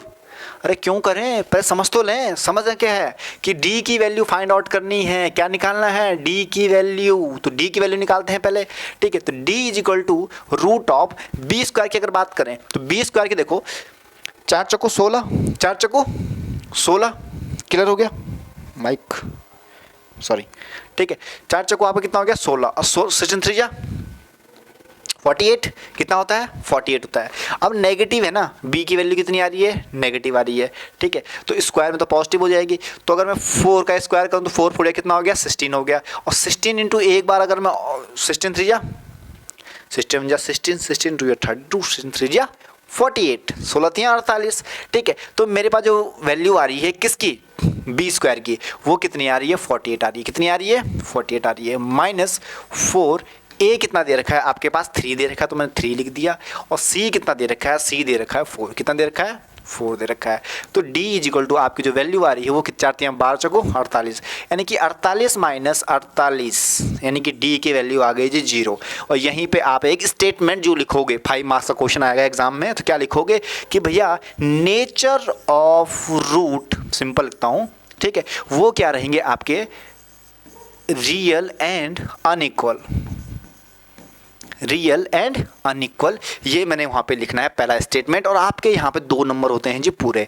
अब करते हैं आगे क्वेश्चन, आगे का प्रोसीजर। अब क्या करते हैं आगे का प्रोसीजर, तो D की वैल्यू आ गई 0। अब D की वैल्यू 0 आ गई तो मतलब इस वाले टर्म की वैल्यू कितनी आ गई है 0, इस वाले टर्म की वैल्यू कितनी आ गई आपकी 0, तो इसको करते हैं गायब, इसको करेंगे गायब तो ये भी गायब हो जाएगा। तो क्या बचा आपके पास, फिर क्या बचा बताओ, अरे माइनस बी अपॉन 2 है, माइनस बी अपॉन 2 है, इतना ही तो बचा। तो माइनस बी कितना है भैया, ये दे रखा है, तो यहाँ पे थोड़ा सा मैं क्लीन करता हूँ यहाँ पे, ठीक है, स्पेस निकालते हैं, ठीक है। तो माइनस बी है, एक माइनस ऑलरेडी है, तो 4√3 आ जाएगा, क्या आ जाएगा 4√3 अपॉन 2a, 2 इंटू ए यानी कि 6 आ जाएगा, ठीक है। एक वैल्यू ये आ गई, सॉल्व करते हैं अब आगे, ठीक है। दूसरी मेरे पास क्या आएगी, दूसरी भी सेम यही आएगी, क्यों आएगी, क्योंकि अभी अभी हमने स्टेटमेंट लिखा कि रियल एंड इक्वल, सॉरी ध्यान रखिएगा, रियल एंड इक्वल, ठीक है, रियल एंड इक्वल है, ठीक है। तो यहाँ पे अब काटते हैं इसको, तो कितना टाइम जाएगा, 2 दूनी 4, 2 3 6, 2√3 अपॉन 3।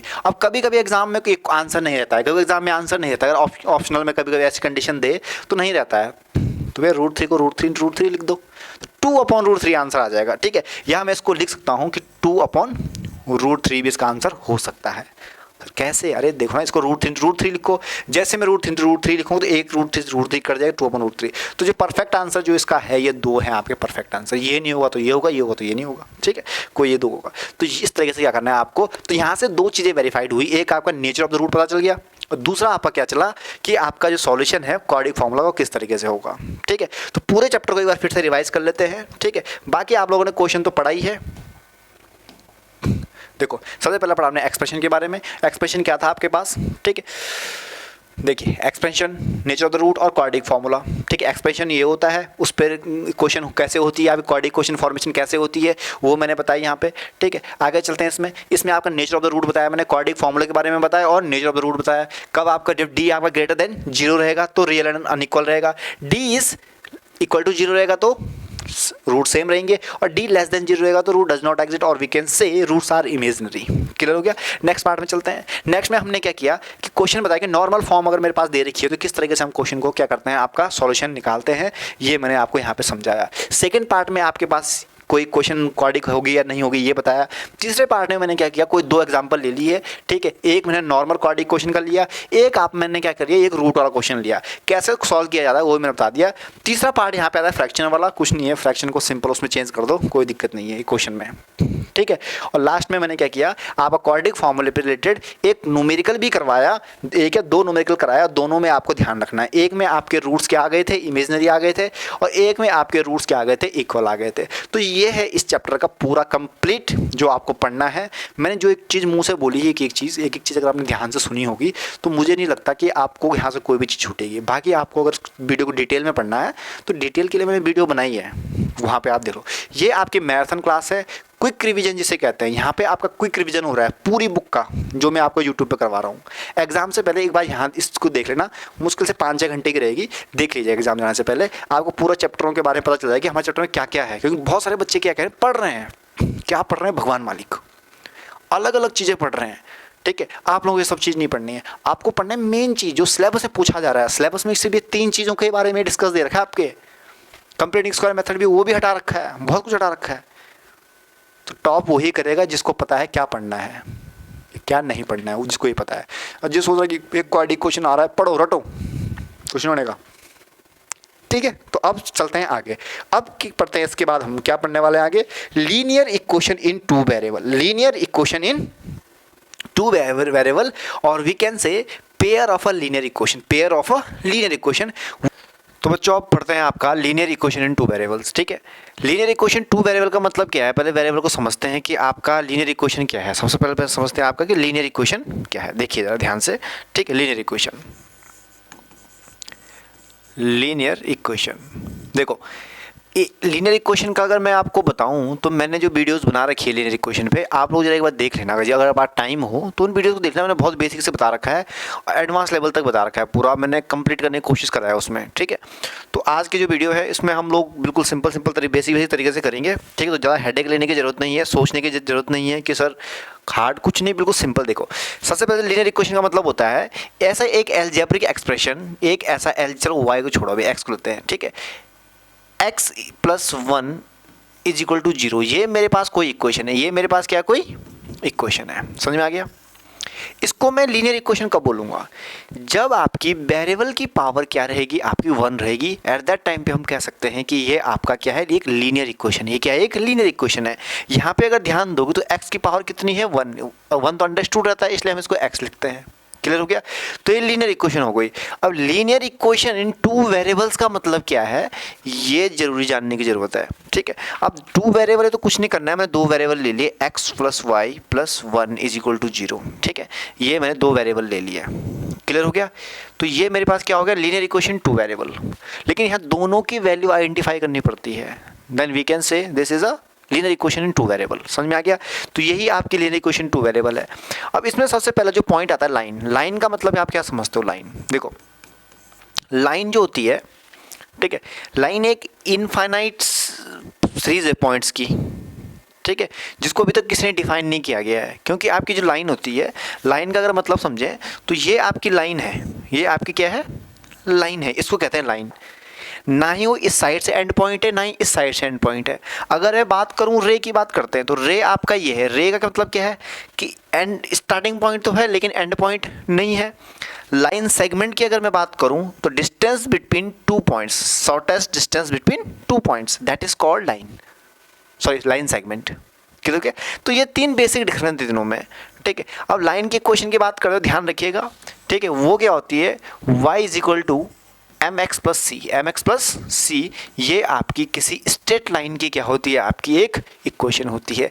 और स्ट्रेट लाइन को हम कर्व भी कह सकते हैं। अगर हम इसको ग्राफ में ड्रॉ कर रहे हैं एट दैट टाइम पे, अगर आप स्ट्रेट लाइन भी खींच रहे हो तो वो भी कर्व कहलाता है। ठीक है, तो ये आपका लीनियर इक्वेशन टू वेरिएबल था। अगर स्टैंडर्ड इक्वेशन एमसीक्यूज में डालता है आपका तो y is equal to M X plus C, ये इसका स्टैंडर्ड है। और m की बात करें तो m बच्चा आपका होता है स्लोप। क्या होता है? स्लोप। ध्यान रखिएगा। ठीक है, ये आपका क्या होता है, स्लोप होता है। m is equal to slope. तो कभी m की वैल्यू पूछ लेता है तो समझ लीजिए कि m आपका क्या होता है, स्लोप होता है। ये तो था आपका लीनियर इक्वेशन टू वेरिएबल जो मैंने आपको समझाया। अब समझते हैं कि आपके सिलेबस में क्या चीज़ है, जो बोर्ड एग्जाम का जो मेन पॉइंट है उसको समझते हैं कि सिलेबस में आपके पास क्या चीज़ें दे रखी है, उसको जरा समझने की कोशिश करते हैं कि क्या चीज़ आपके पास दे रखी है। तो वो मैं आपको समझाता हूँ, जहाँ ध्यान से देखिएगा। देखिए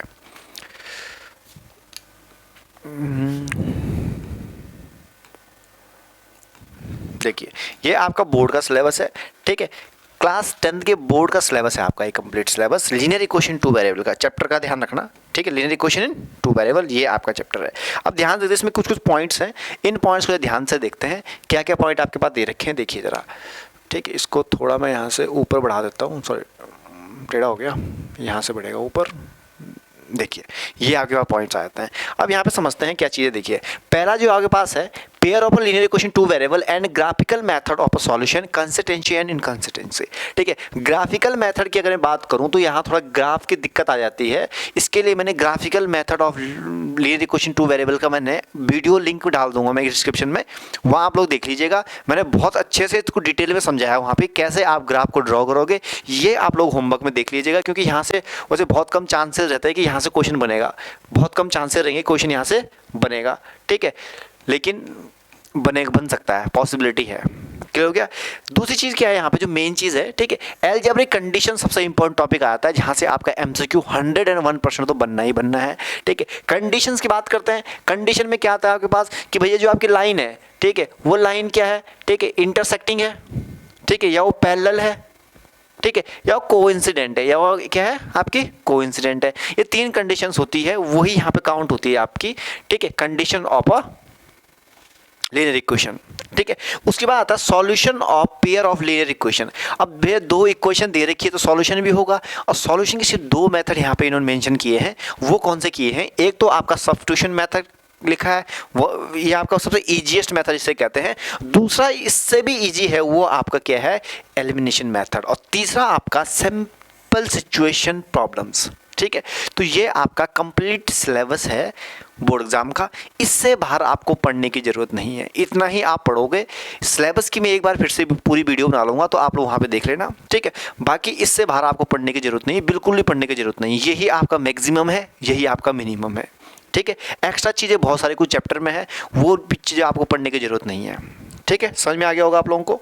ठीक है, तो देखिए अब हम पढ़ रहे थे linear equation two variable, linear equation in two variable. अब यहाँ पे एक चीज़ और समझ में नहीं आती कि भाई एक हमने टॉपिक पढ़ा अभी, कंडीशन। क्या पढ़ा हमने? Condition, condition of linear equation, conditions of linear equations, linear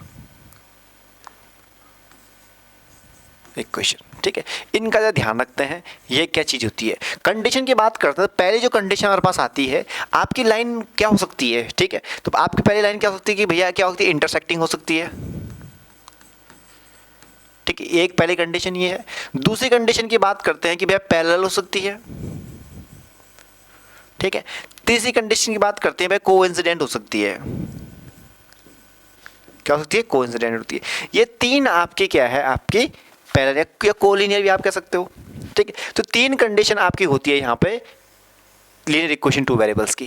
ठीक है, वो भी समझते हैं, वो कैसे है जरा वो भी हम लोग देख लेते हैं कि कैसी कैसी कंडीशंस रहती है, उसको भी हम लोग चेक कर लेते हैं कि वो कौन कौन सी कंडीशन है। तो इंटरसेक्टिंग के लिए क्या कंडीशन रहती है आपकी, और दूसरे के लिए क्या कंडीशन रहती है, वो भी देखेंगे जरा। ठीक है, ये देखिए, ध्यान से देखिएगा। देखिए पहली कंडीशन की अगर बात करते हैं, तो यहाँ पे आप ये थोड़ा गौर फरमाओगे तो यहाँ पे आपको देखने को मिलेगा, क्या देखने को मिलेगा, ध्यान से देखिएगा। पहली आपकी कंडीशन है इंटरसेक्टिंग कंडीशन। इंटरसेक्टिंग में क्या होता है, कोई दो लाइन है ना, तो आपस में क्या करेगी, कट करेगी। दोनों लाइन क्या करेगी, आपस में कट करेगी, तो वो क्या होती है, आपकी इंटरसेक्टिंग लाइन हो जाती है। क्लियर हो गया। ठीक है, दूसरी बात करते हैं पैरेलल लाइन की। क्या करते हैं, पैरेलल लाइन की बात करते हैं। पैरेलल लाइन में क्या होता है, एक लाइन एक के ऊपर चलती है फिक्स डिस्टेंस को लेके। ठीक है, वो आपकी पैरेलल लाइन हो जाती है। तीसरी कंडीशन हमारे पास आए थे कोइंसिडेंट की लाइन की। कोइंसिडेंट कंडीशन में क्या होता है कि आपकी एक लाइन ऑलरेडी चल रही है और इसके ऊपर ऊपर दूसरी लाइन चल रही है, मतलब एक का पाथ एक क्या कर रहा है, फॉलो कर रहा है, वो कोइंसिडेंट है। अब इसमें याद करने वाली क्या चीज़ें हैं, जरा वो भी ध्यान देखते हैं। पहली बात क्या करते हैं, अगर आपका इन कोई दो लाइन, देखो कोई दो लाइन मैक्सिमम पॉइंट पे, पहला क्वेश्चन तो यही बनता है कि कोई दो लाइन है वो कितने पॉइंट पे इंटरसेक्ट हो सकती है। ठीक है, तो आपका आंसर क्या रहेगा कि सर सिर्फ एक पॉइंट पे ही। तो पहला पॉइंट क्या है, सिर्फ सिंगल पॉइंट पे, सिंगल पॉइंट पे ही क्या रहेगी, वो इंटरसेक्ट करेगी। कभी कोई दो ऑप्शन डालता है, तीन डालता है, तो आपको सिंगल पॉइंट पे ध्यान रखना, क्योंकि यही पॉसिबिलिटी है। ऐसे उसका टेढ़े में जाएगा। ठीक है, ऐसा तो नहीं कि यूं गोल दो लाइन रहेगी, कब हो जाएगा। ठीक है, तो ये आपका क्या हो जाएगा, इंटरसेक्टिंग लाइन होगी। और जब आपका सिंगल पॉइंट पे इंटरसेक्ट कर रही है, तो इसका मतलब क्या है, सॉल्यूशन भी क्या होगा, सिंगल होगा। तो दो पॉइंट ध्यान रखिएगा। पहला है इंटरसेक्टिंग लाइन की कंडीशन है कि पहला आपका एक ही कॉमन पॉइंट रहेगा, और दूसरी कंडीशन क्या है यहाँ पे कि जो सॉल्यूशन रहेगा वो यूनिक सॉल्यूशन रहेगा। सॉल्यूशन क्या रहेगा आपका, यूनिक सॉल्यूशन रहेगा। क्लियर हो गया। सेकंड आते हैं पैरेलल लाइन की बात करते हैं। अब पैरेलल लाइन है भैया, लाइन पैरेलल है, एक के ऊपर एक चल रही है। ठीक है, तो कॉमन पॉइंट कहीं दिख रहा है आपको, कहीं पर भी कॉमन पॉइंट दिख रहा है, नहीं दिख रहा है। जब कॉमन पॉइंट ही नहीं दिख रहा है तो सॉल्यूशन कैसे एग्जिस्ट करेगा, एग्जिस्ट तो तब करेगा ना जब कहीं ना कहीं से टच हो रही लाइन, कहीं भी टच नहीं हो रही है तो सॉल्यूशन एग्जिस्ट करेगा ही नहीं इसके। तो यहाँ पे अगर कॉमन पॉइंट की बात करेगा तो नो कॉमन पॉइंट आपके पास आएगा और कहोगे कि there is no solution, there is no solution. Clear हो गया, समझ में आ गया। तीसरा आता है कोइंसिडेंट। तीसरा क्या आता है? कोइंसिडेंट। अब दो लाइन में एक लाइन मेरे पास ये वाली देखिए, ध्यान से देखिए, ये मेरे पास लाइन है, ये लाइन जा रही है, ठीक है। इसी के ऊपर मैं अगर दूसरे कलर से अगर लाइन बनाता हूँ, ठीक है, मैं दूसरे कलर से लाइन बना दी इसी के ऊपर, ध्यान से देखिएगा, ये लाइन मैंने बना दी ये वाली, ठीक है। और रेड वाली दिख रही है नीचे? नहीं दिख रही है। तो इसका मतलब क्या है? एक लाइन के ऊपर दूसरी लाइन चल रही है, तो जो पॉइंट नीचे वाली लाइन फॉलो कर रही है वही पॉइंट ऊपर वाली लाइन भी फॉलो कर रही है। और एक बार नहीं, हजारों बार, लाखों बार क्या कर रही है वो लाइन? एक दूसरे को टच कर रही है। मतलब टच करने का मतलब क्या होता है? इंटरसेक्ट कर रही है। इंटरसेक्ट कर रही है तो जिन जिन पॉइंट पे वो टच करेगी वो पॉइंट आपके क्या होंगे? सॉल्यूशन होंगे। इसलिए हम क्या कहते हैं यहाँ पे कि इनफाइनाइटली मैनी पॉइंट, ठीक है। पहला क्या रहेगा? इनफाइनाइटली मैनी पॉइंट पे क्या करती है लाइन आपकी? इंटरसेक्ट करती है। दूसरा पॉइंट क्या रहेगा? दूसरा पॉइंट आप कहोगे कि अब बहुत सारे पॉइंट्स पे कट कर रही है, तो सॉल्यूशन भी क्या रहेंगे? मैनी सॉल्यूशन रहेंगे। सॉल्यूशन भी क्या रहेंगे आपके? मैनी सॉल्यूशन रहेंगे। ये चीज समझ में आ गई? इसमें कोई डाउट? ठीक है। तो ये लाइन्स की कंडीशन है, ये इनके नेचर हैं, ठीक है। और यहाँ से बनता है आपका एमसीक्यू। तो पहला हमने पढ़ा इंटरसेक्टिंग, जो कि यूनिक सॉल्यूशन जिसका होता है। दूसरा हमने पढ़ा कि पैरेलल है, ठीक है। पैरेलल में क्या होता है? कोई भी सॉल्यूशन नहीं होती, कोई भी कॉमन पॉइंट नहीं होता है। तीसरा आपका कोइंसिडेंट है। कोइंसिडेंट में क्या होता है? इनफाइनाइटली मैनी सॉल्यूशंस होते हैं और इनफाइनाइटली पॉइंट्स पे क्या करता है? वो टच करता है। ये चीज़ क्लियर हो गई? बिल्कुल समझ गए होंगे आप, ठीक है। आगे चलते हैं फिर, ठीक है। एक चीज़ और समझते हैं कि कंडीशन तो सर आपने बता दी, सर इनका कुछ और चीज़ भी तो बताओ, कुछ बढ़िया सा। तो बढ़िया सा भी बताते हैं यार, ध्यान से देखिएगा, ठीक है। इस चार्ट को देखते हैं। इस चार्ट में देखते हैं कि इस चार्ट में आपके पास क्या क्या है, जरा इसको भी एक बार देख लेते हैं बढ़िया से। देखिए जरा, ये देखिए, ये डायरेक्ट मैंने गूगल से ही निकाला है, तो यहाँ पे देखते हैं। अब भैया आपको पता है इंटरसेक्टिंग की कंडीशन हमने पढ़ा कि यूनिक सॉल्यूशन होता है, यही पढ़ा है, ठीक। सेकंड में इनफाइनाइटली मैनी सॉल्यूशन पढ़ा है। और एक हमने पढ़ा है कि आपका अब कंसिस्टेंसी है। दो अगर हम सॉल्यूशंस की बात करें ना, तो दो चीज़ों में डिवाइड करते हैं। कोई भी लीनियर इक्वेशन हमारे पास है जिसको दो चीज़ों में हम लोग डिवाइड करते हैं। पहली क्या चीज़ डिवाइड करते हैं? आपकी consistency system of the equation, और दूसरा है आपका inconsistency of system of equation. Consistency में आप सॉल्यूशन फाइंड आउट कर सकते हैं, इनकंसिस्टेंसी में नहीं कर सकते, इसमें नहीं कर सकते, लेकिन इसमें आप सॉल्यूशन फाइंड आउट कर सकते हैं। बस यही दोनों में बेसिक डिफरेंस है। अब जहाँ जहाँ आप सॉल्यूशन फाइंड कर सकते हैं वहाँ लाइन तो टच कर रही होगी एक दूसरे को, मतलब यूनिक सॉल्यूशन रहेगा। दूसरा क्या रहेगा आपका? Infinitely many solution. तो वही दो यहाँ पे आपको मिल जाएगा, यूनिक सॉल्यूशन और इनफाइनाइटली मैनी सॉल्यूशन। अब बात करते हैं सर पता कैसे लगाएंगे, वो बताता हूँ उसके बाद, ठीक है। दूसरा है इनकंसिस्टेंसी में क्या होता है आपके पास? कोई भी जो लाइन रहेगी वो आपस में क्या करेगी? पैरेलल लाइन रहेगी, टच करेगी नहीं, तो सॉल्यूशंस भी नहीं होंगे, ठीक है। अब देखिए ध्यान से जरा, देखो पहली कंडीशन देखते हैं। पहली कंडीशन आपको बताता हूं मैं, देखिए पहली कंडीशन क्या, ध्यान देना जरा, ठीक है। पहली कंडीशन, एक कंडीशन है आपके पास, जब आपका a1/a2 does not equal to b1/b2 is equal to c1/c2, ठीक है। कंडीशन यहीं पे खत्म हो जाए। सेकंड कंडीशन क्या थी आपके पास कि भैया a1/a2 है इज इक्वल टू b1/b2 है इज इक्वल टू c1/c2 है, ये कंडीशन है। तीसरी कंडीशन की अगर बात करें, a1/a2 है जी, b1/b2 है और does not equal to c1/c2 है। सर इनका मतलब क्या है? मतलब भी समझा दीजिए सर, लास्ट दिन पढ़ रहे हैं, समझ में कुछ आने रहा, ध्यान से देखिएगा। या अब यहाँ पे मैं कलर चेंज करके क्या करता हूँ, इक्वेशन को लिखता हूँ, ध्यान से देखिएगा जरा, ठीक है। पहला कंडीशन, पहली इक्वेशन मेरे पास दे रखी है मैंने, a1x plus b1y is equal to c, ठीक हो गया। दूसरी मैंने लिखी a2x plus b2y is equal to c, ये मैंने दोनों इक्वेशन लिख ली। तो इन दोनों इक्वेशन का ही रेशियो निकालना है, ठीक है। a1/a2, a1/a2, b1/b2, c1। अब ऑप्शन एक मैं एग्जांपल के तौर पे लेता हूँ, एक एग्जांपल ध्यान से देखिएगा, आप मुझे बताइएगा यहाँ पे क्या आएगा। अगर मैं यहाँ पे x plus y is equal to 1 रखता हूँ, ठीक है, और यहाँ पे रखता हूँ 2x plus 2y is equal to 2, ये मैंने रखा। अब मुझे बताओ कि यहाँ पे आपका कौन सा नंबर का सॉल्यूशन रहेगा। अगर मैं रेशियो निकालूं तो 1/2 is equal to 1/2 is equal to 1/2, तो कौन सी कंडीशन आ गई आपकी, बताओ जरा। ये कंडीशन आ गई। और इस कंडीशन को क्या कहते हैं हम? कोइंसिडेंट कहते हैं। मतलब बहुत सारे पॉइंट टच करेंगे, बहुत सारे पॉइंट टच करेंगे, तो यहाँ पे आपका क्या रहेगा कि भैया जो ये लाइन है इसके इनफाइनाइटली मैनी सॉल्यूशन है, इनफाइनाइटली मैनी सॉल्यूशन है। समझ में आ गया?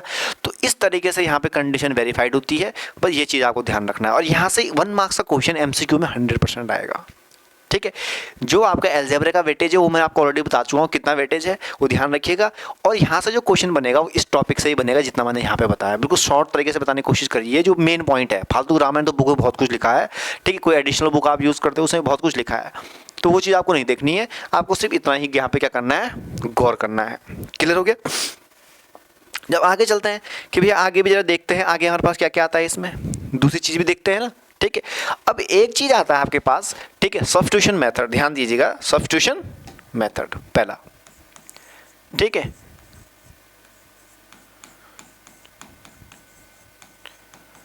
सब्स्टिट्यूशन मेथड, स्पेलिंग देख लीजिएगा, हो सकता है मैंने गलत लिखी हो, ठीक है। हम गणित के टीचर हैं, इंग्लिश के टीचर नहीं है, तो हो सकता है स्पेलिंग मिस्टेक हो इसमें ऊपर, ठीक है।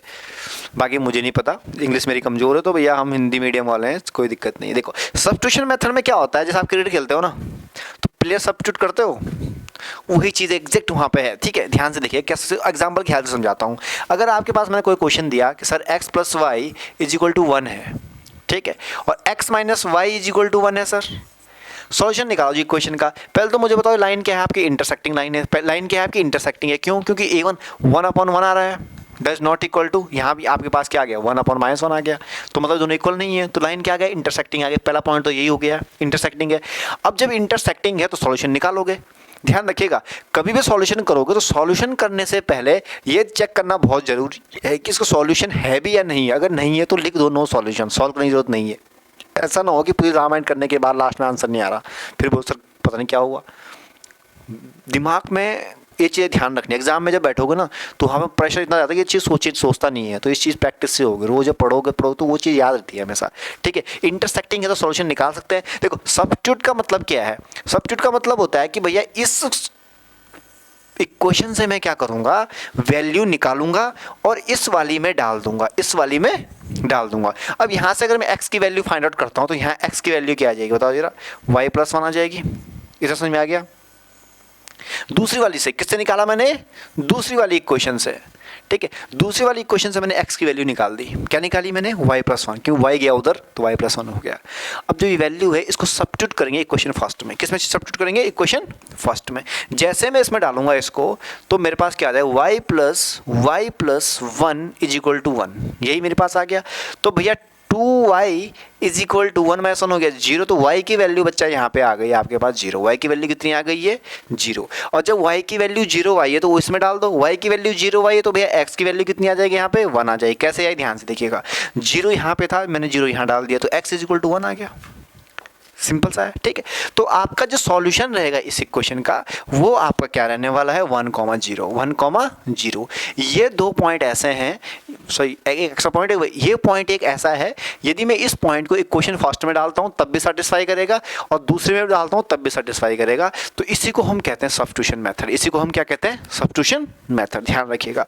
एक एग्जाम्पल और लेते हैं फिर आपको और अच्छे समझ में आएगा, ध्यान से देखिएगा जरा, ठीक है। एग्जाम्पल नंबर 2, देखो यहाँ पे मैंने कोई क्वेश्चन ले ली कि भैया 2x + 3y = 4, ये मैंने ले लिया। एक मैं यहाँ पे दूसरा क्वेश्चन लेता हूँ, मैं यहाँ पे कहा 2x + 4y = 1, या यहाँ पे थोड़ा कैलकुलेशन लेंथ सिंपल सा लेते हैं, ठीक है, y = 1, ये मेरे पास क्वेश्चन है। सर कैसे निकालेंगे, देखो कि सबसे मिनिमम कैलकुलेशन किस में आ सकती है, ऊपर ज़्यादा कैलकुलेशन आएगी नीचे कम आएगी, तो मैं नीचे वाले को चूज़ करता हूँ। नीचे वाले क्या करता हूँ मैं, चूज़ करता हूँ। जैसे मैं इसको चूज़ करता हूँ तो सॉल्यूशन निकालना शुरू करते हैं। यहाँ से y की वैल्यू निकालो, अगर मैं x की निकालूँ तो बहुत फ्रैक्शन आ जाएगा, इसलिए y की निकालते हैं, ठीक है। y की जब मैं यहाँ से निकालूंगा तो 1 - 2x आ जाएगी, 1 - 2x मेरे पास y की वैल्यू आ गई। ये पुट करेंगे इक्वेशन नंबर फर्स्ट में, ध्यान रखिएगा, इक्वेशन फर्स्ट है, इक्वेशन सेकंड है। पुट द वैल्यू ऑफ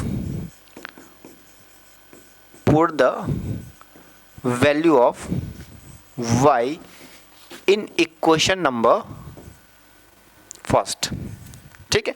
जैसे आप y की वैल्यू यहाँ पे डालते हो then we get 2x + 3 1 - 2x = 4, this implies that, ठीक है। अब इसको सॉल्व करेंगे, जब थोड़ा इसको सिंप्लीफाई करते हैं, 2x + 3 - 6x = 4, यहाँ पे आपका ये आ गया, ठीक है। अब इसको मैं थोड़ा ऊपर लेके चलता हूँ, बॉक्स में ध्यान रखना, इसको जब मैं ऊपर लेके जाऊँगा तो 2x - 6x जब मैं करूँगा तो -4x मेरे पास वैल्यू आ जाएगी, ठीक है, और यहाँ पे +3 था, +3 जब उधर जाएगा तो इज इक्वल टू आपका क्या बच जाएगा, 1 बच जाएगा। ठीक है, तो x की वैल्यू क्या आ गई, -1/4 है। x की वैल्यू कितनी आ गई, -1/4। और ये वैल्यू आप कहाँ पे डाल दोगे, ये वैल्यू आप सिंपल करके इसमें डाल दो। जैसे मैं यहाँ पे x की वैल्यू डालूंगा तो मेरा y की जो वैल्यू आएगी बच्चा वो कितनी आने वाली है, 1 ठीक है 2 इंटू 1/4 नेगेटिव के साथ। तो 2 2 जा हो गया जी 4 और +1 तो y इज इक्वल टू क्या हो गया आपके पास, 1 + 1/2, यानी कि आपकी जो वैल्यू आई है y की वो कितनी आई है, तो y इज इक्वल टू 3/2 आपके पास वैल्यू आ गई है y की।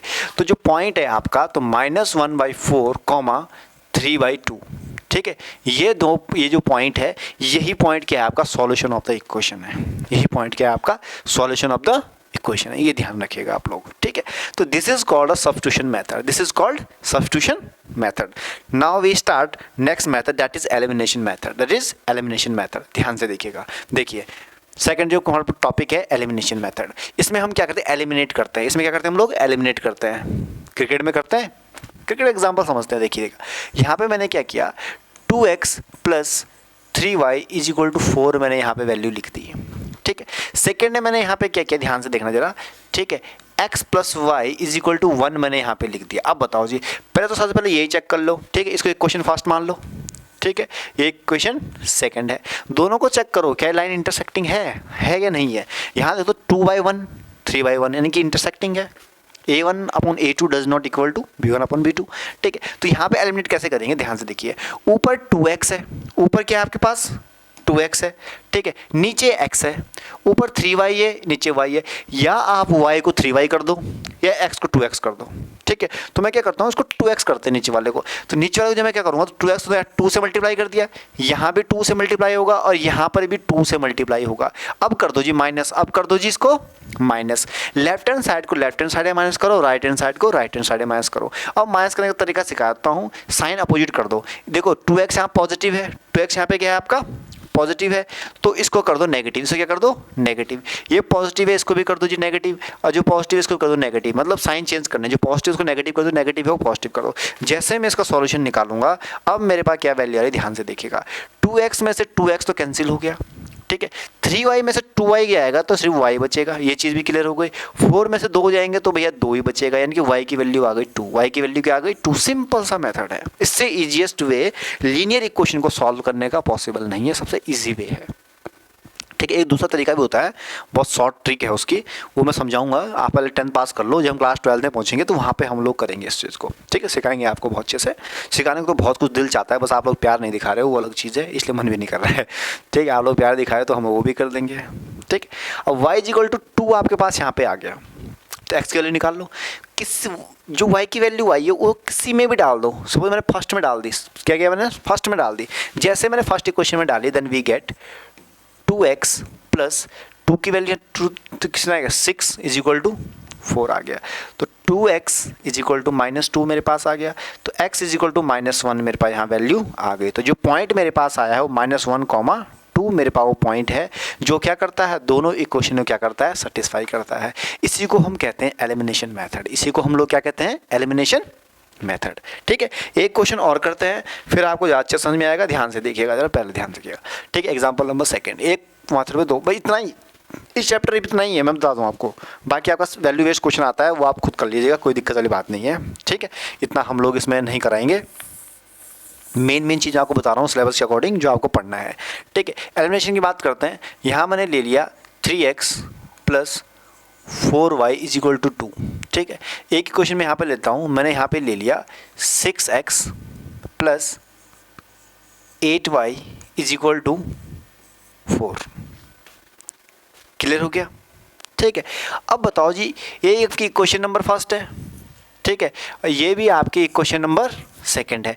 अब यहाँ पे आप क्या करोगे, ठीक है, आप सब सिंपल एलिमिनेशन मेथड कर डालते हैं।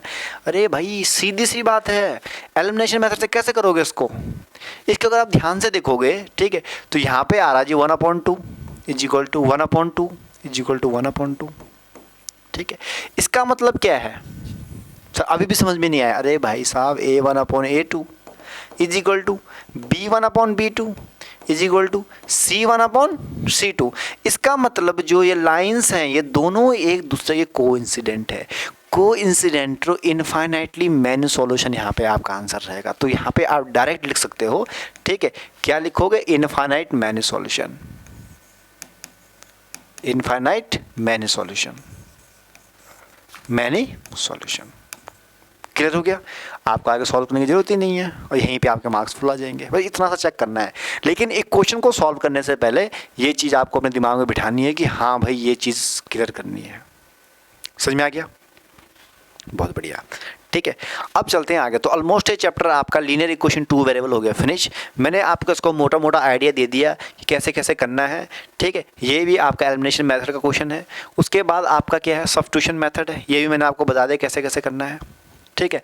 इसके बाद ये तीनों कंडीशंस है। ये तीनों क्या है? आपकी कंडीशंस है।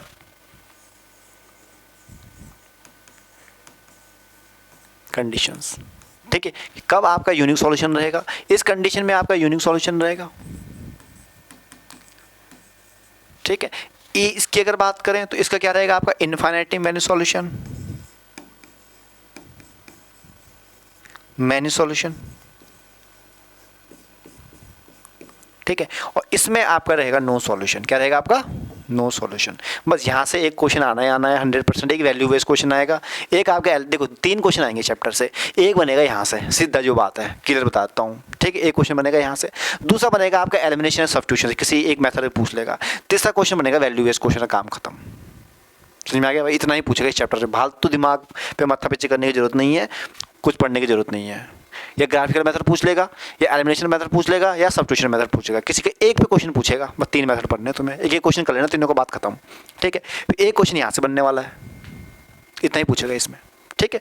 तो आप लोग पूरा पढ़िए ध्यान से, ठीक है।